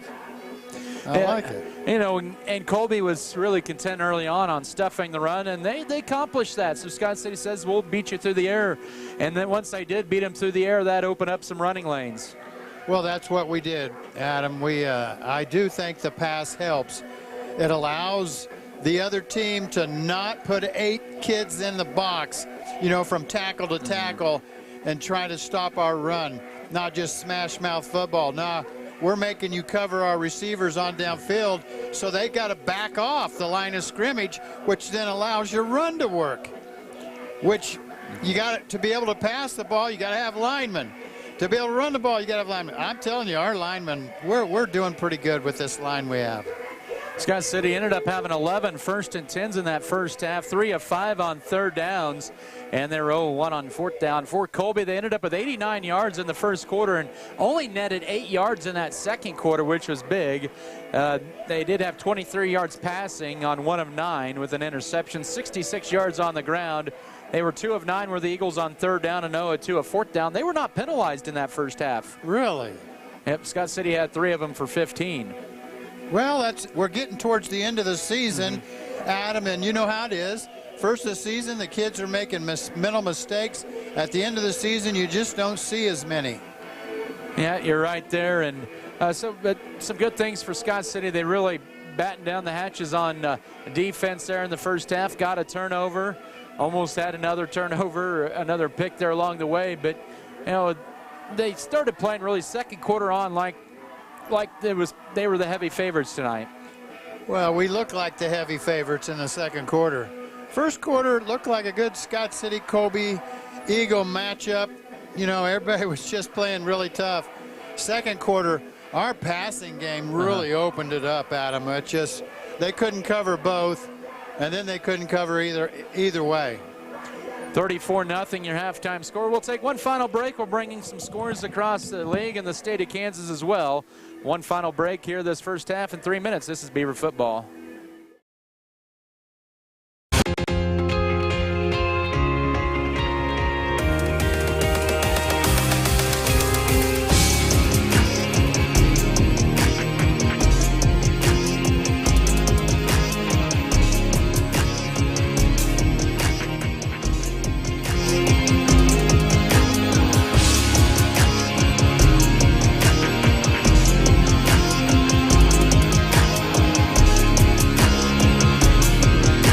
Go Beavers. For BBN News, I'm Ted Butler. Please don't hate me. I'm making you redo it all.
Adding value to our community has been our priority since day one. That's why the Scott Co-op is here with 8 elevator locations, 2 service stations, 5 card trolls, bulk fuel and oil delivery, as well as a full-service agronomy department, including agronomy services, seed, chemical, fertilizer, and custom application.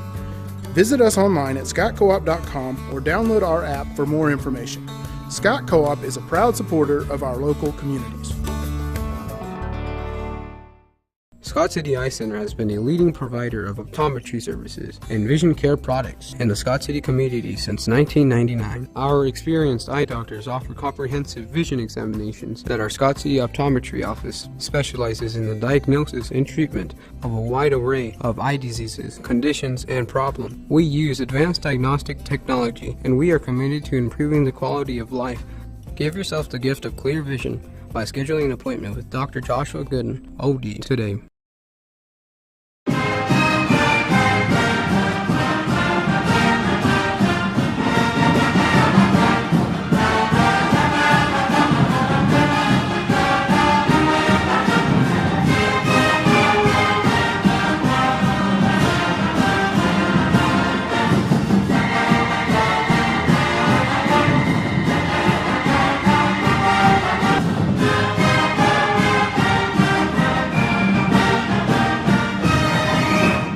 Fairleigh Feed Yard is dedicated to investing in our facilities and staff to provide the best experience possible for the cattle feeder and, in the end, the consumers of our product. We are always in the market to purchase corn and other commodities from local producers. Call our office at 620-872-2111 for current pricing. Our dedicated employees and their families are very important to us, and we are proud of their children that are current Beavers and individuals that will grow into those roles in the future. Fairleigh Feed Yard is privileged to support Scott City youth and are honored to cheer on the Beavers.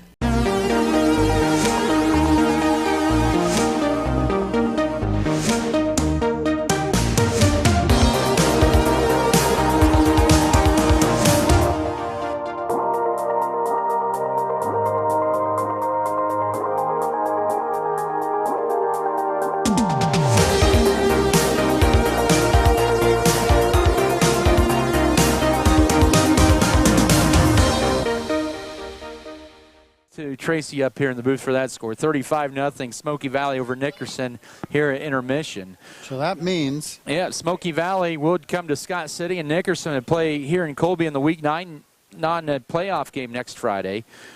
And let's see, other 3A scores.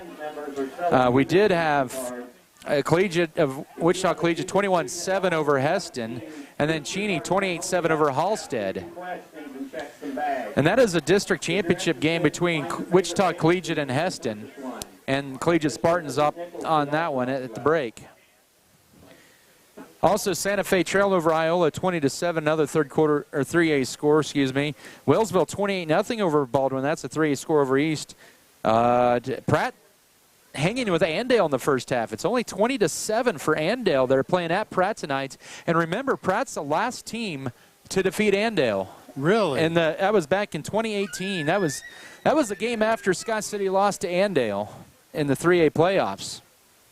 I see. Pratt Andale leads 20-7. Yes. Okay.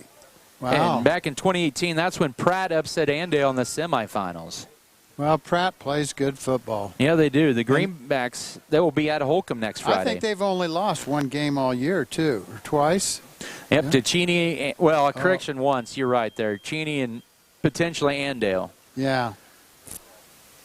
It is 34-0 Scott City here at the break. A second half set to begin here momentarily. What would you like to see from the Beavers here as they begin this third quarter?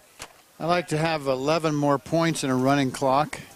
How about that? All right, there you go. Well, yeah, get that going. Let's get it going. I agree with that. I've been keeping track of these possessions. I'm sure you do the same, but yep. Scott City, this will be their 8th possession of the game. Taden Fiken to kick this one out from the 40-yard line as Scott City has 2 to return.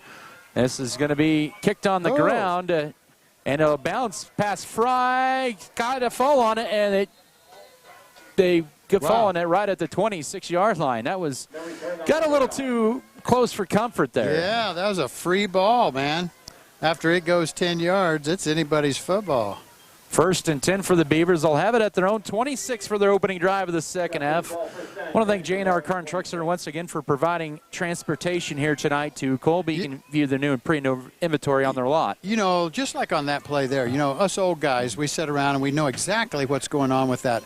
You wonder sometimes if the kids know what's going on with those kickoffs. 1st and 10. It's a counter left side. Lawson Bay, he breaks through one level, but he will gain maybe 3 to the 29 on first down, stood up by Colby to bring up 2nd down and 7. There's so many different plays, Adam, just like that kickoff where it's a free ball after 10 yards. And, yes, the coaches have told them, but did it get absorbed by the kids sometimes? And because they just haven't seen the amount of football that you, me, have seen all these years, watching these games closely as they're being played and watching football on TV and in person at college games. Opening drive of the second half, it's a 3 receivers set for Scott City. They'll have 2 to the right and actually tied in the left side, 2 wings. 2nd down and 8, 29-yard line. Under 10 to snap, and Metzger rolls his right on 2nd down. Well, fired on the wheel, route to Tarango, just a little too far ahead of him. And incomplete, sets up 3rd down and 8. Well, on that one, Metzger's really sprinting out to his right, and then he decides to throw it downfield, really without setting his feet well. And that's probably why the ball carried on him.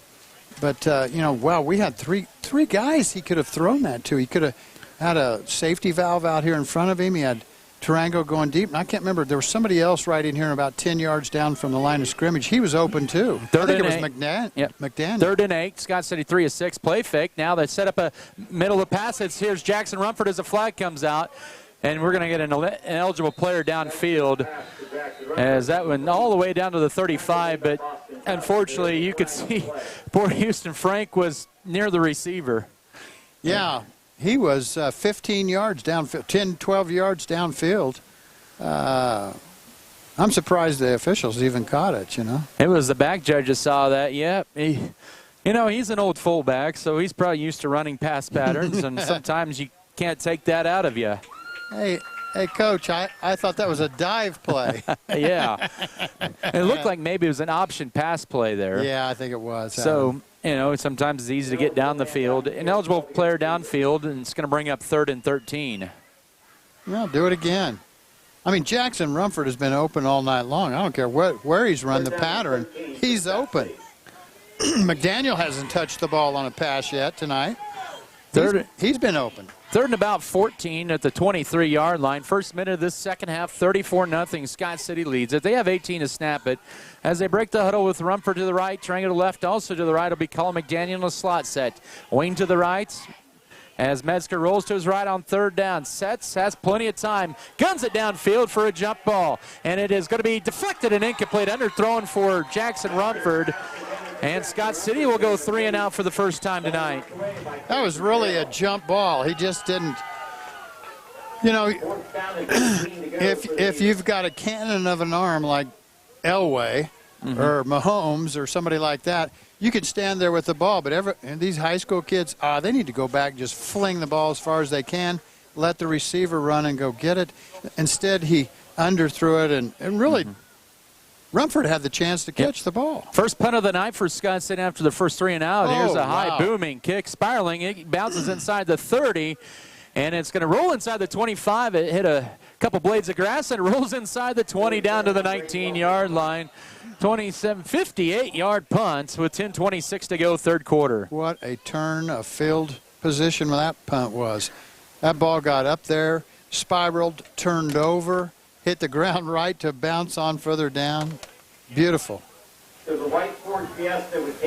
So Scott City pins Colby in their own 19-yard line. That's the 7th punt inside the 20-yard line for Welker and a second largest punt of the year. Scott City goes 3 and out. Colby with their first possession of the third quarter, down 34-0. 2 receivers to the right, Wayne to the right. Betts on first down. He gets upended immediately for about a yard gain to the 20-yard line, setting up 2nd down and 9. And I'm looking at the flag over there on the flagpole. It's not even moving. It's just hanging dead. It's absolutely a beautiful evening in Colby. Since Betts had 32 yards on 6 carries in that first quarter, he's had 6 carries and 10 yards since. 2nd and about 9.5. 2 minutes into this second half. 34-0 Scott City advantage. 3 receivers set, 2 to the right, 1 left, wing right. It's going to be an option play. Carroll will keep it himself, and is going to be swallowed up immediately as he's brought down inside the 20 at about the 16, make it the 15-yard line. A big loss of 5 on the play, setting up 3rd down. Coming up and about 15 to go. Good defense. I'm going to say, I don't know what else we can. I love these play clocks here they got. Yeah. 3rd and 15, 9:20 to go third quarter. Colby 2 of 9 on 3rd down as Carroll rolls to his left under duress, immediately looking downfield. He throws it late to Betts, and he'll take it to the 19-yard line. He's shoved out of bounds by Aaron Morellis immediately. As that time, Houston Frank gave Carroll a pop that time, and it's going to be a 3 and out for the Colby offense. Here, I don't want it. You take it. Yeah. Well, let's see if our punt returners can catch this one and get us a run back. Maybe a touchdown run back. That's what we'd like to see. 4th and 11 at their own 19. Here's a Guy Tubbs punt for the 5th time tonight. Here's the kick, the right-footed kicker, short kick, right side, and it takes a Scott City bounce, sideways bounce, and then rolls from about the 42 of Colby to the 40. It's a 21-yard punt with 9:05 to go here in period 3. That was good enough. That ball hit, died, and then rolled back towards the Colby side. Yeah. This is the fourth time that Scott City has started in Colby territory tonight. They're 2 of 3 when they start their drives in Eagle territory. They're up 34-0. 9:05 remaining in this third period of play, week 8 of high school football. Scott City runs up with the pistol two-wing, two tight end setup on first down. Handoff right side, Brady Welker. Across the 40, across the 35, and he's pushed back by Guy Tubbs, leading the charge that time. And about a 5-yard gain, sets up 2nd and 10. Also in there was Tyler Raymer. We had too many spectators at the end of that run, towards the end of that run. Linemen were out there, and they were just watching Brady. They weren't trying to pop people at him. 11 carries for Welker tonight, 57 yards. He really shut down in that first quarter, but has picked up the momentum since. 2nd and 5, 8.5 to go third quarter. Handoff left side, Lawson Bailey trying to get to the outside as a flag comes out. And a second flag. Has that back judge threw it about 15 yards further than the White Hats.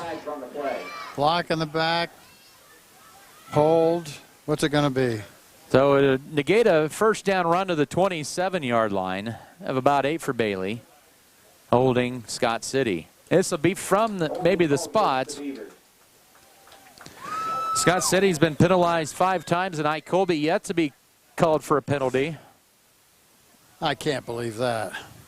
Well, I believe it. Well, I know. I'm just kidding. I know they haven't thrown the flag. They just haven't caught him yet. That's what I'm getting at.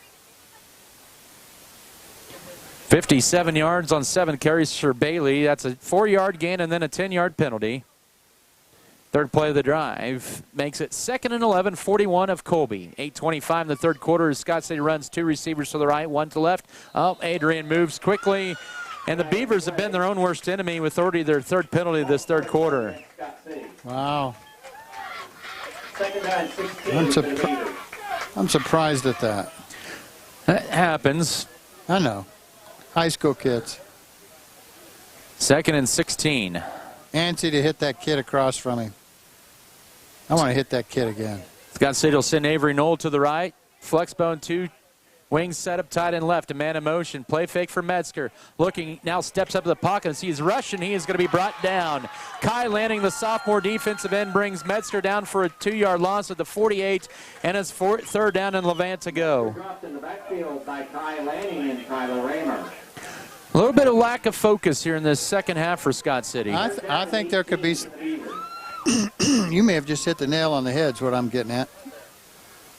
Just, you know, they're ready to board the bus.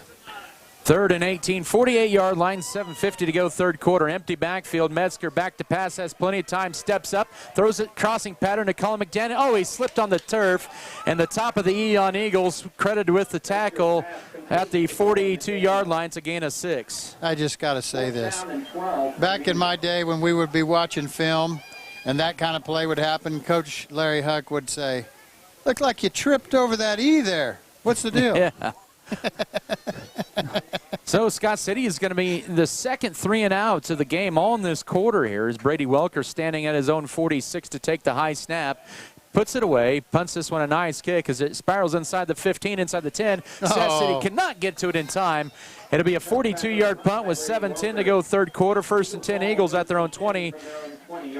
And a 34-0 Eagle deficit.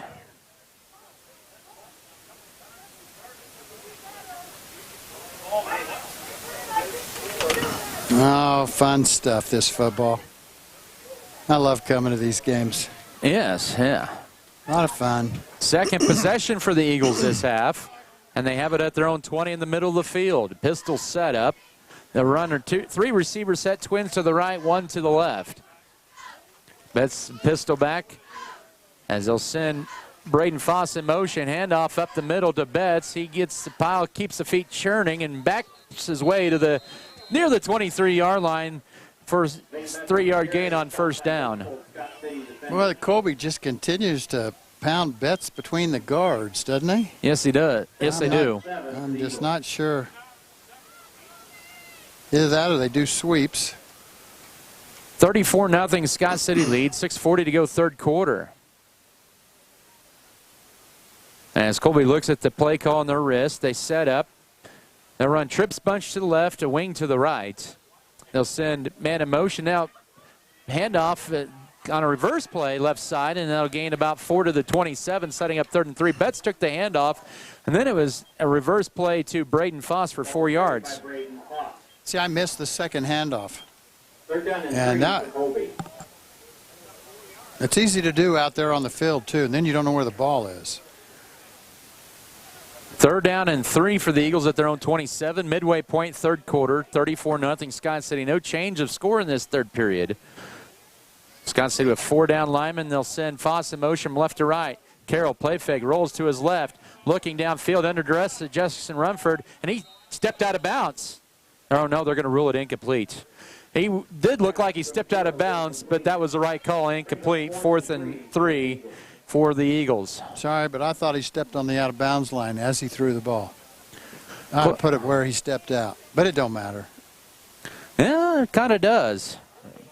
Oh, that's true. They're going to go back for it. A little further. Yeah, they're going to go for it? Yeah, they are. 4th and 3. They are 0 of 2 on 4th down tonight. So, yeah, that stepping out of bounds, making maybe a 4th and 6 instead of what it is 4th and 3. 5:51 to go 3rd quarter. Carroll back to pass. The sophomore has all kinds of time. Throws it late. A high jump ball, and it's picked off by Avery Knoll. His 3rd pick of the year, left side. 40, 35, has the wall left side. 30, 25, down left side, 20, 15. And he's out of bounds inside the 15 and down to the 10-yard line where it's going to be 1st and goal. Well, that was almost like a punt. In a way, it's like a punt. Yeah, just heave it as far as you can. And if it gets intercepted, well, it'd been a punt. But they didn't cover their punt very well. No. So it will be 1st down at the Colby 10-yard line for Scott City here with 5:36 in this 3rd quarter.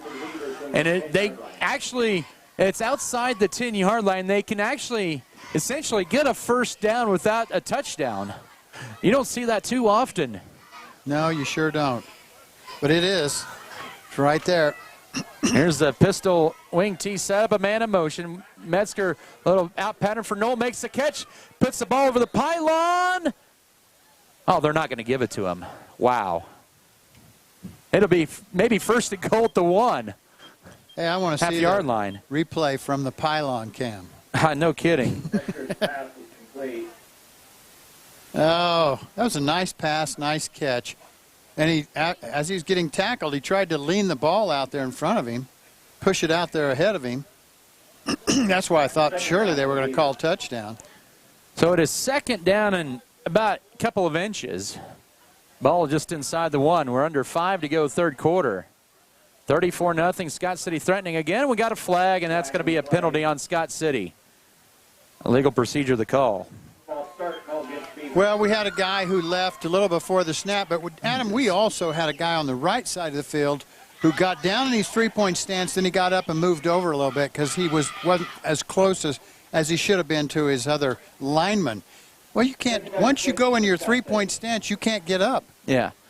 2nd and goal from outside the 5. 4:45 to go 3rd period. Scott City with a 34-0 lead. So far, no scoring in this 3rd quarter. As Scott City runs up, they will run 2 receivers to the right. Also a wing to the right and man in motion. Here's Metzger. It's going to be a quarterback sweep right side. Nice job cutting upfield, and he walks into the end zone for a Scott City touchdown. And it is now 40-0 with 4:29 in period 3.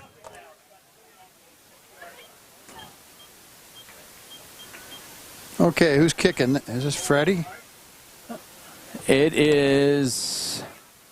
Yep, it is Freddie Signs. Okay. 4:29 left in this 3rd period. Freddie Signs trying to boot in the PAT, and he does. 41-0 Beavers. 4:29 in the 3rd. Scott City to kick off after this timeout. This is Beaver football. That's what Dr. Joshua Gooden and the staff at Scott City Eye Center believe. They care about your health and are dedicated to exceptional service to give your vision the level of attention. How would you describe your career? Rewarding. It's more than just a job. Great vacation, great sick pay. Great opportunities to move forward. Good work environment, good people. Always something new, always something different. Every day you learn something new. Their commitment to education is second to none. They pay for my school. I love it because we're all one big happy family. Family. Family. It's like a family. Grow your career with American Implement and John Deere.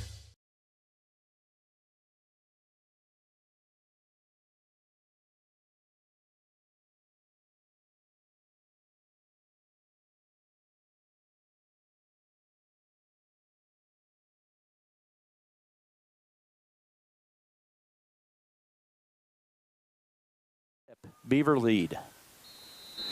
Signs to kick this one away. It's a wobbly kick, angled left side. It's still a live ball. Nobody has fallen on it yet. Colby finally picks it up, and they pay the price for it. As Colby will take over and believe, let's see here.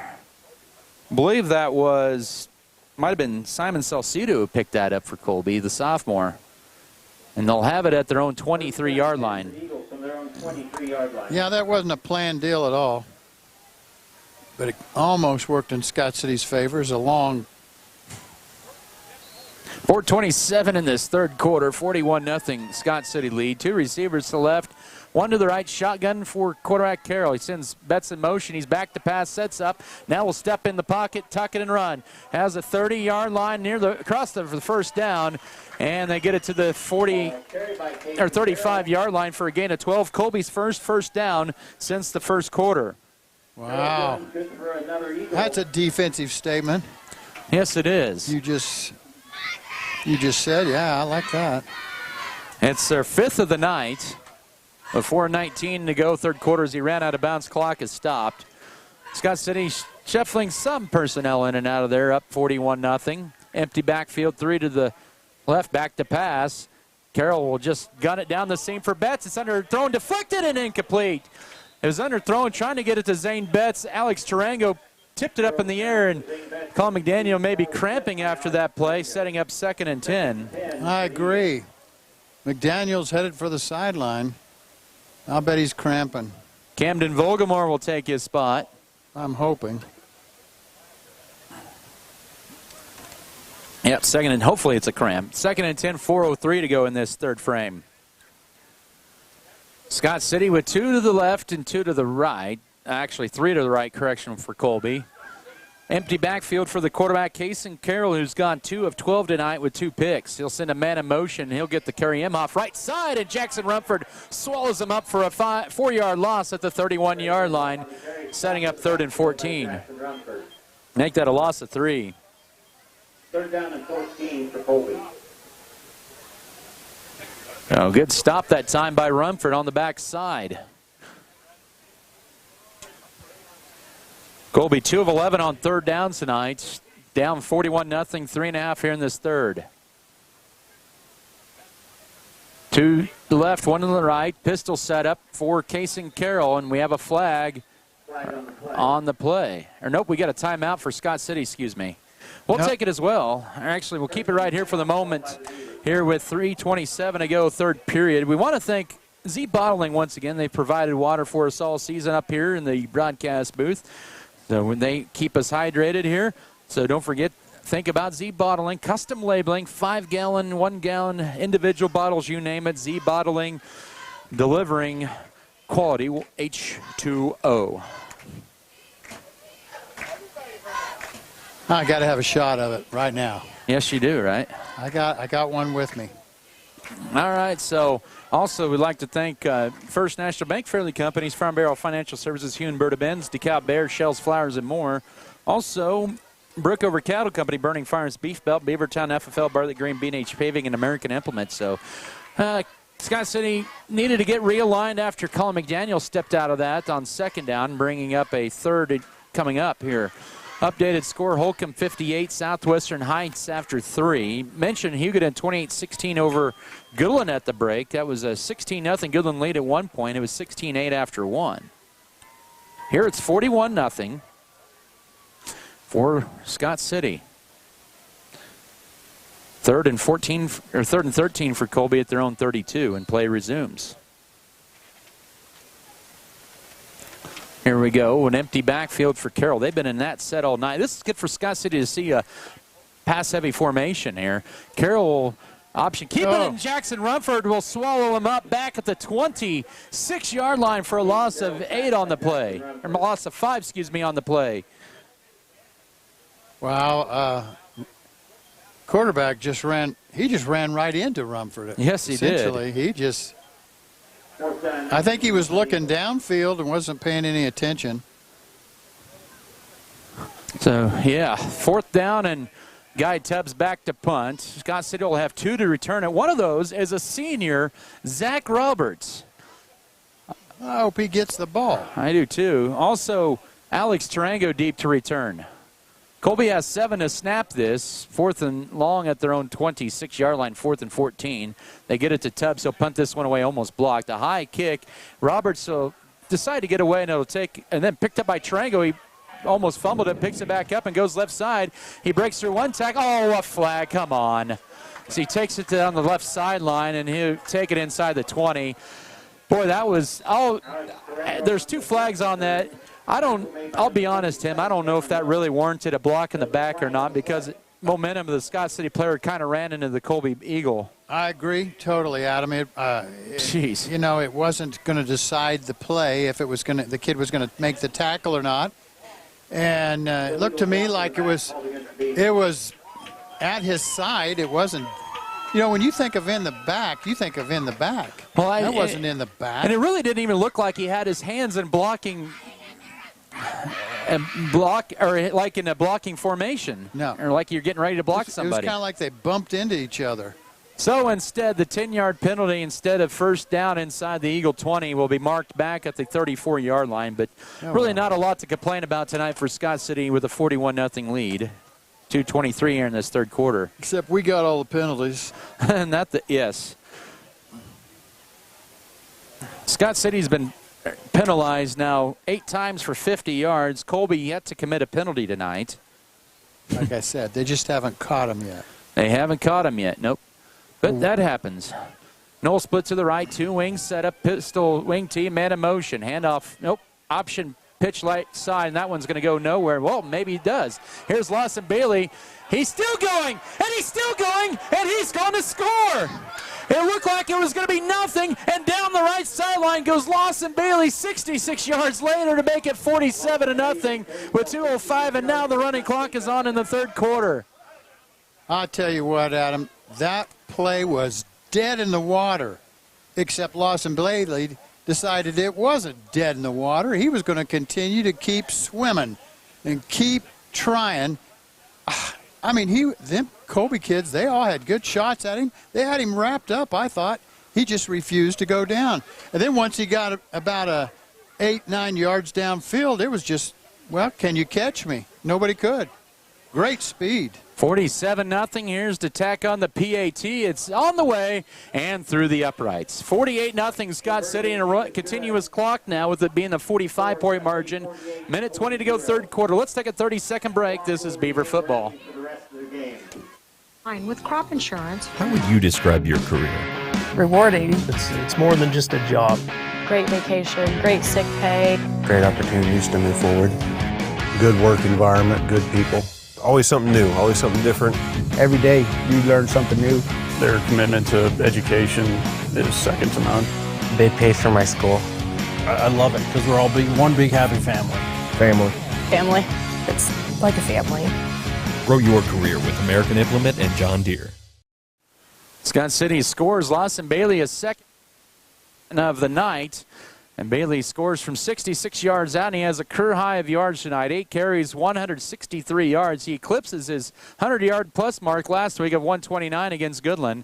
Makes it 48-0 with the Freddie Science PAT. We're in the final seconds of this third quarter. It's a running clock, and this may be the...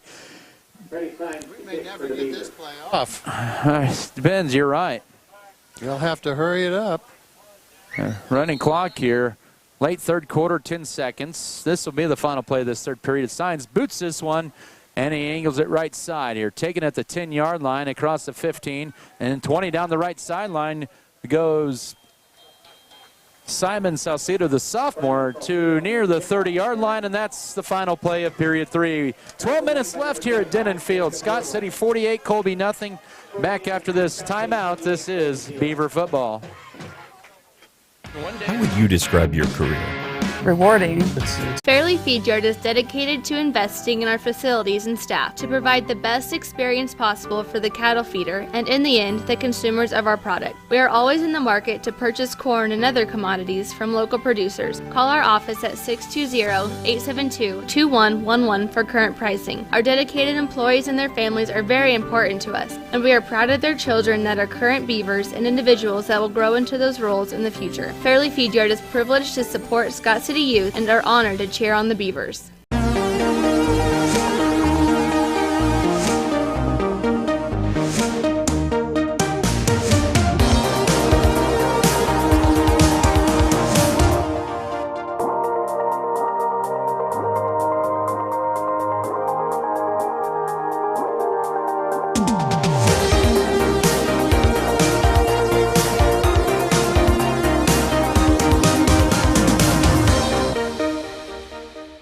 Tim McGonigal with you. Fourth quarter to begin. Colby with the ball at their own 30-yard line, 48-0. It's going to be a running clock here this fourth quarter. Carroll on 1st and 10 will play fake it. He'll swing it out to left side, too far in front of his intended receiver. Tucker Work, the junior, 2nd and 10. And it's a continuous clock in the fourth quarter with it being 48-0. Yeah, see, like on that pass, an incomplete pass, normally the clock would stop. Not today. Not now in this game. Coy Vance, Brooks Bailey into the game. Welker out. Also Avery Knoll. 2nd and 10 Eagles. 30-yard line in their own territory. First seconds of the fourth quarter running clock. 48-0 Beaver lead. It's a handoff to Betts on 2nd down and breaks through a couple tackles and gets his way to near the 34-yard line, setting up a 3rd and 5. Baylor Vasquez credited with the tackle. 3rd down and 7 for the Eagles. I'll say 33, actually 3rd and 7. Now I see a 50 out there going. That's Coy Vance for Scott City. Okay, he's, I think he's a little confused of where he's at. Okay, well, the referee was talking to him and said, go to the sideline. That'll bring in the senior, Jacob Irwin, in for him on 3rd down and 7 at the 33-yard line. After that gain of 3. Empty backfield, back to pass. Case and Carroll pump fakes, throws in the middle. Pass is caught for a 1st down. Across the midfield to the 46-yard line, and it's Braden Imhoff with another big completion on 3rd down to the 46-yard line of Scott City. That's a 21-yard pitch and catch for the 1st and 10. Nice throw, nice catch. Good tackle at the end. Brooks Bailey. Yeah, the sophomore safety has an interception, picked off a pass in Ray against another Eagle team earlier this year. 1st and 10 Eagles at the Scott City 46, 10:20 to go, running clock in this fourth quarter at 48-0. Betts with the carry left side across the 45. He'll gain about 4 on 1st down to the 42. Case Armendariz on the tackle. 2nd and 6. 2nd down and 6 for Colby. Armendariz is a sophomore D-end. Also have Nathan LeBeau in there to D-end spots. Griffin Edwards in there as well. 2nd and 6. 9:50 to go in this one. Be a Betts carry right side this time on 2nd down. Scott City slows him down and a nice tackle from behind. And that'll be Coy Vance with the tackle at the 34, setting up 3rd and about 3.5. Oh, good. He's back. Vance is back in there, so that means he wasn't injured. That's a good thing. 39-yard line, 3rd and 3. Alex Trango checks out. Tracer Chapman in there. Man in motion is Betts. He'll do the handoff, double handoff left side, and slow down is going to be Tucker Work, but he'll inch out maybe a yard to the 38 on 3rd down. Has Work with his first carry of the night, and Vance with another tackle sets up 4th and 2 yards to go.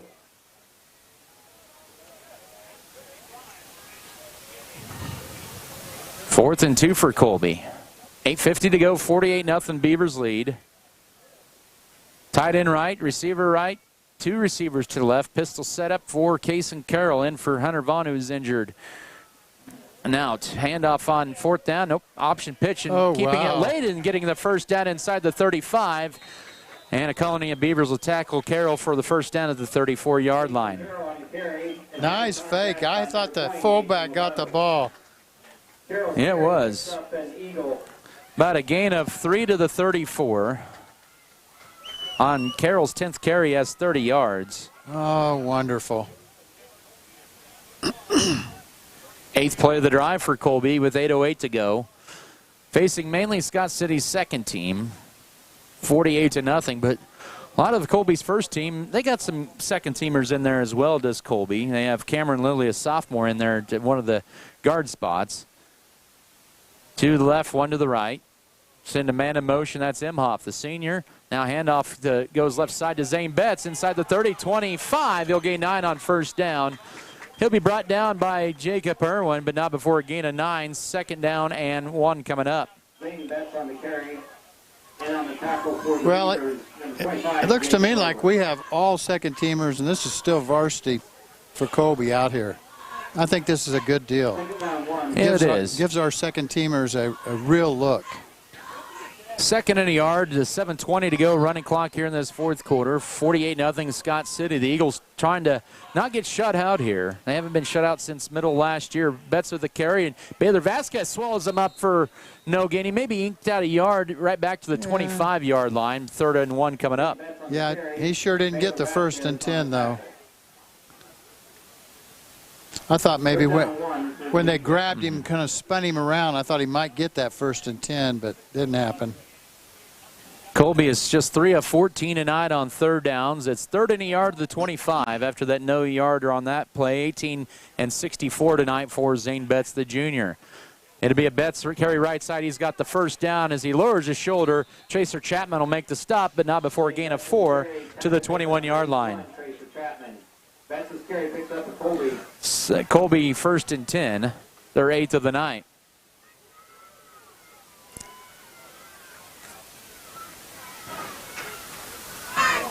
I sometimes, like in the pros, they got those helmets, the coach can just tell the quarterback what he wants. I keep wondering when that's going to come to high school football. Well, it's got to go to college first. Well, I know. Halfway through this 4th quarter, Colby has kept it. It's been a running clock. It's 48-0 Scott City, 1st and 10. Handoff to Zane Betts, and this time he's swallowed up in the backfield for a loss on the play. In there was the freshman Emilio Contreras, dropping him for a 3-yard loss. 2nd down and 13. The big freshman in there with the stop. Wonder what them helmets cost. That intercom system. Oh, I don't want to know. 5:35 left. Colby possessed the ball the entire 4th quarter here, but it's been a continuous clock. 48-0 Scott City. 4 receivers set, twins to both sides. Betts will line up to the left to Case and Carroll on 2nd and 13 at the Scott City 24. Imhoff in motion. He'll get the Jets. Nope, it'll be kept by Carroll right side. Scott City does a good job and a nice headlock takedown. Jacob Irwin going for the fall there at the 24 and about a half-yard loss, setting up 3rd and 13. Jacob Irwin, one of them seniors. Yes. Yeah, it's good to see him out there. He had a nice old headlock like he's going back to his wrestling days. He did. Like, took him down. Come here. I'm going to take you down. This is Colby's 13th play of the drive coming up here. 4:45 to go. Play fake. Carroll rolls to his left on 3rd down. Has time. Throws it on the run. And it's picked off. Griffin Edwards with his first career interception. He rumbles across the 30 to the 34-yard line. Nice interception. Griffin Edwards in coverage with the pick. And Scott City +3 in the turnovers tonight. Isn't that amazing, Adam? Our turnover margin is huge compared to other teams. So 4:13 to go. This is a continuous clock in this 4th quarter, 48-0. Scott City's first drive of this 4th quarter at their own 34-yard line. They're doing the senior night ceremonies after the game here. 34-0. Camden Volgamore in at quarterback. Handoff to Caden Couchman. He gets tackled on the shoulder pads for no gain at the 34-yard line by Kai Lanning. Ty Lanning with the tackle for the Eagles. 2nd and 10 coming up. Catchman had 1 carry last week against Goodland.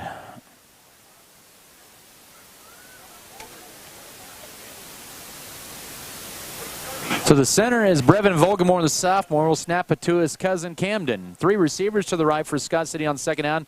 Volgamore looking for his first varsity pass completion, has some option, throws it, trying to get to Cesar Peregrino at the 45, and it goes incomplete, setting up 3rd and 10 with 3:14 to go in this one. 3rd down and 10 for Scott City. Well, it was a good chance. Yeah, got Oscar Mendez, Emilio Contreras in there along the line. We'll try to get them all if we can. Cesar Peregrino in there. 48-0 Beaver lead as we approach or under 3 to go. 2 receivers to the left, 1 to the right, wing to left on 3rd down as Volgamore rolls to his left, has time, steps up, fires it left side, and it's a catch for a 1st down, and tiptoeing down the left sideline is going to be Brooks Bailey inside the 40 to the 33-yard line. Boy, you talk about a precision pass there, and there it was for a 1st down. Wow, nice pass, nice catch, nice run. Way to stay in bounds and get upfield. 33 yard. Sophomore. His first varsity reception, Volgamore's first varsity pass, and it's for 33 yards with 2:12 to go.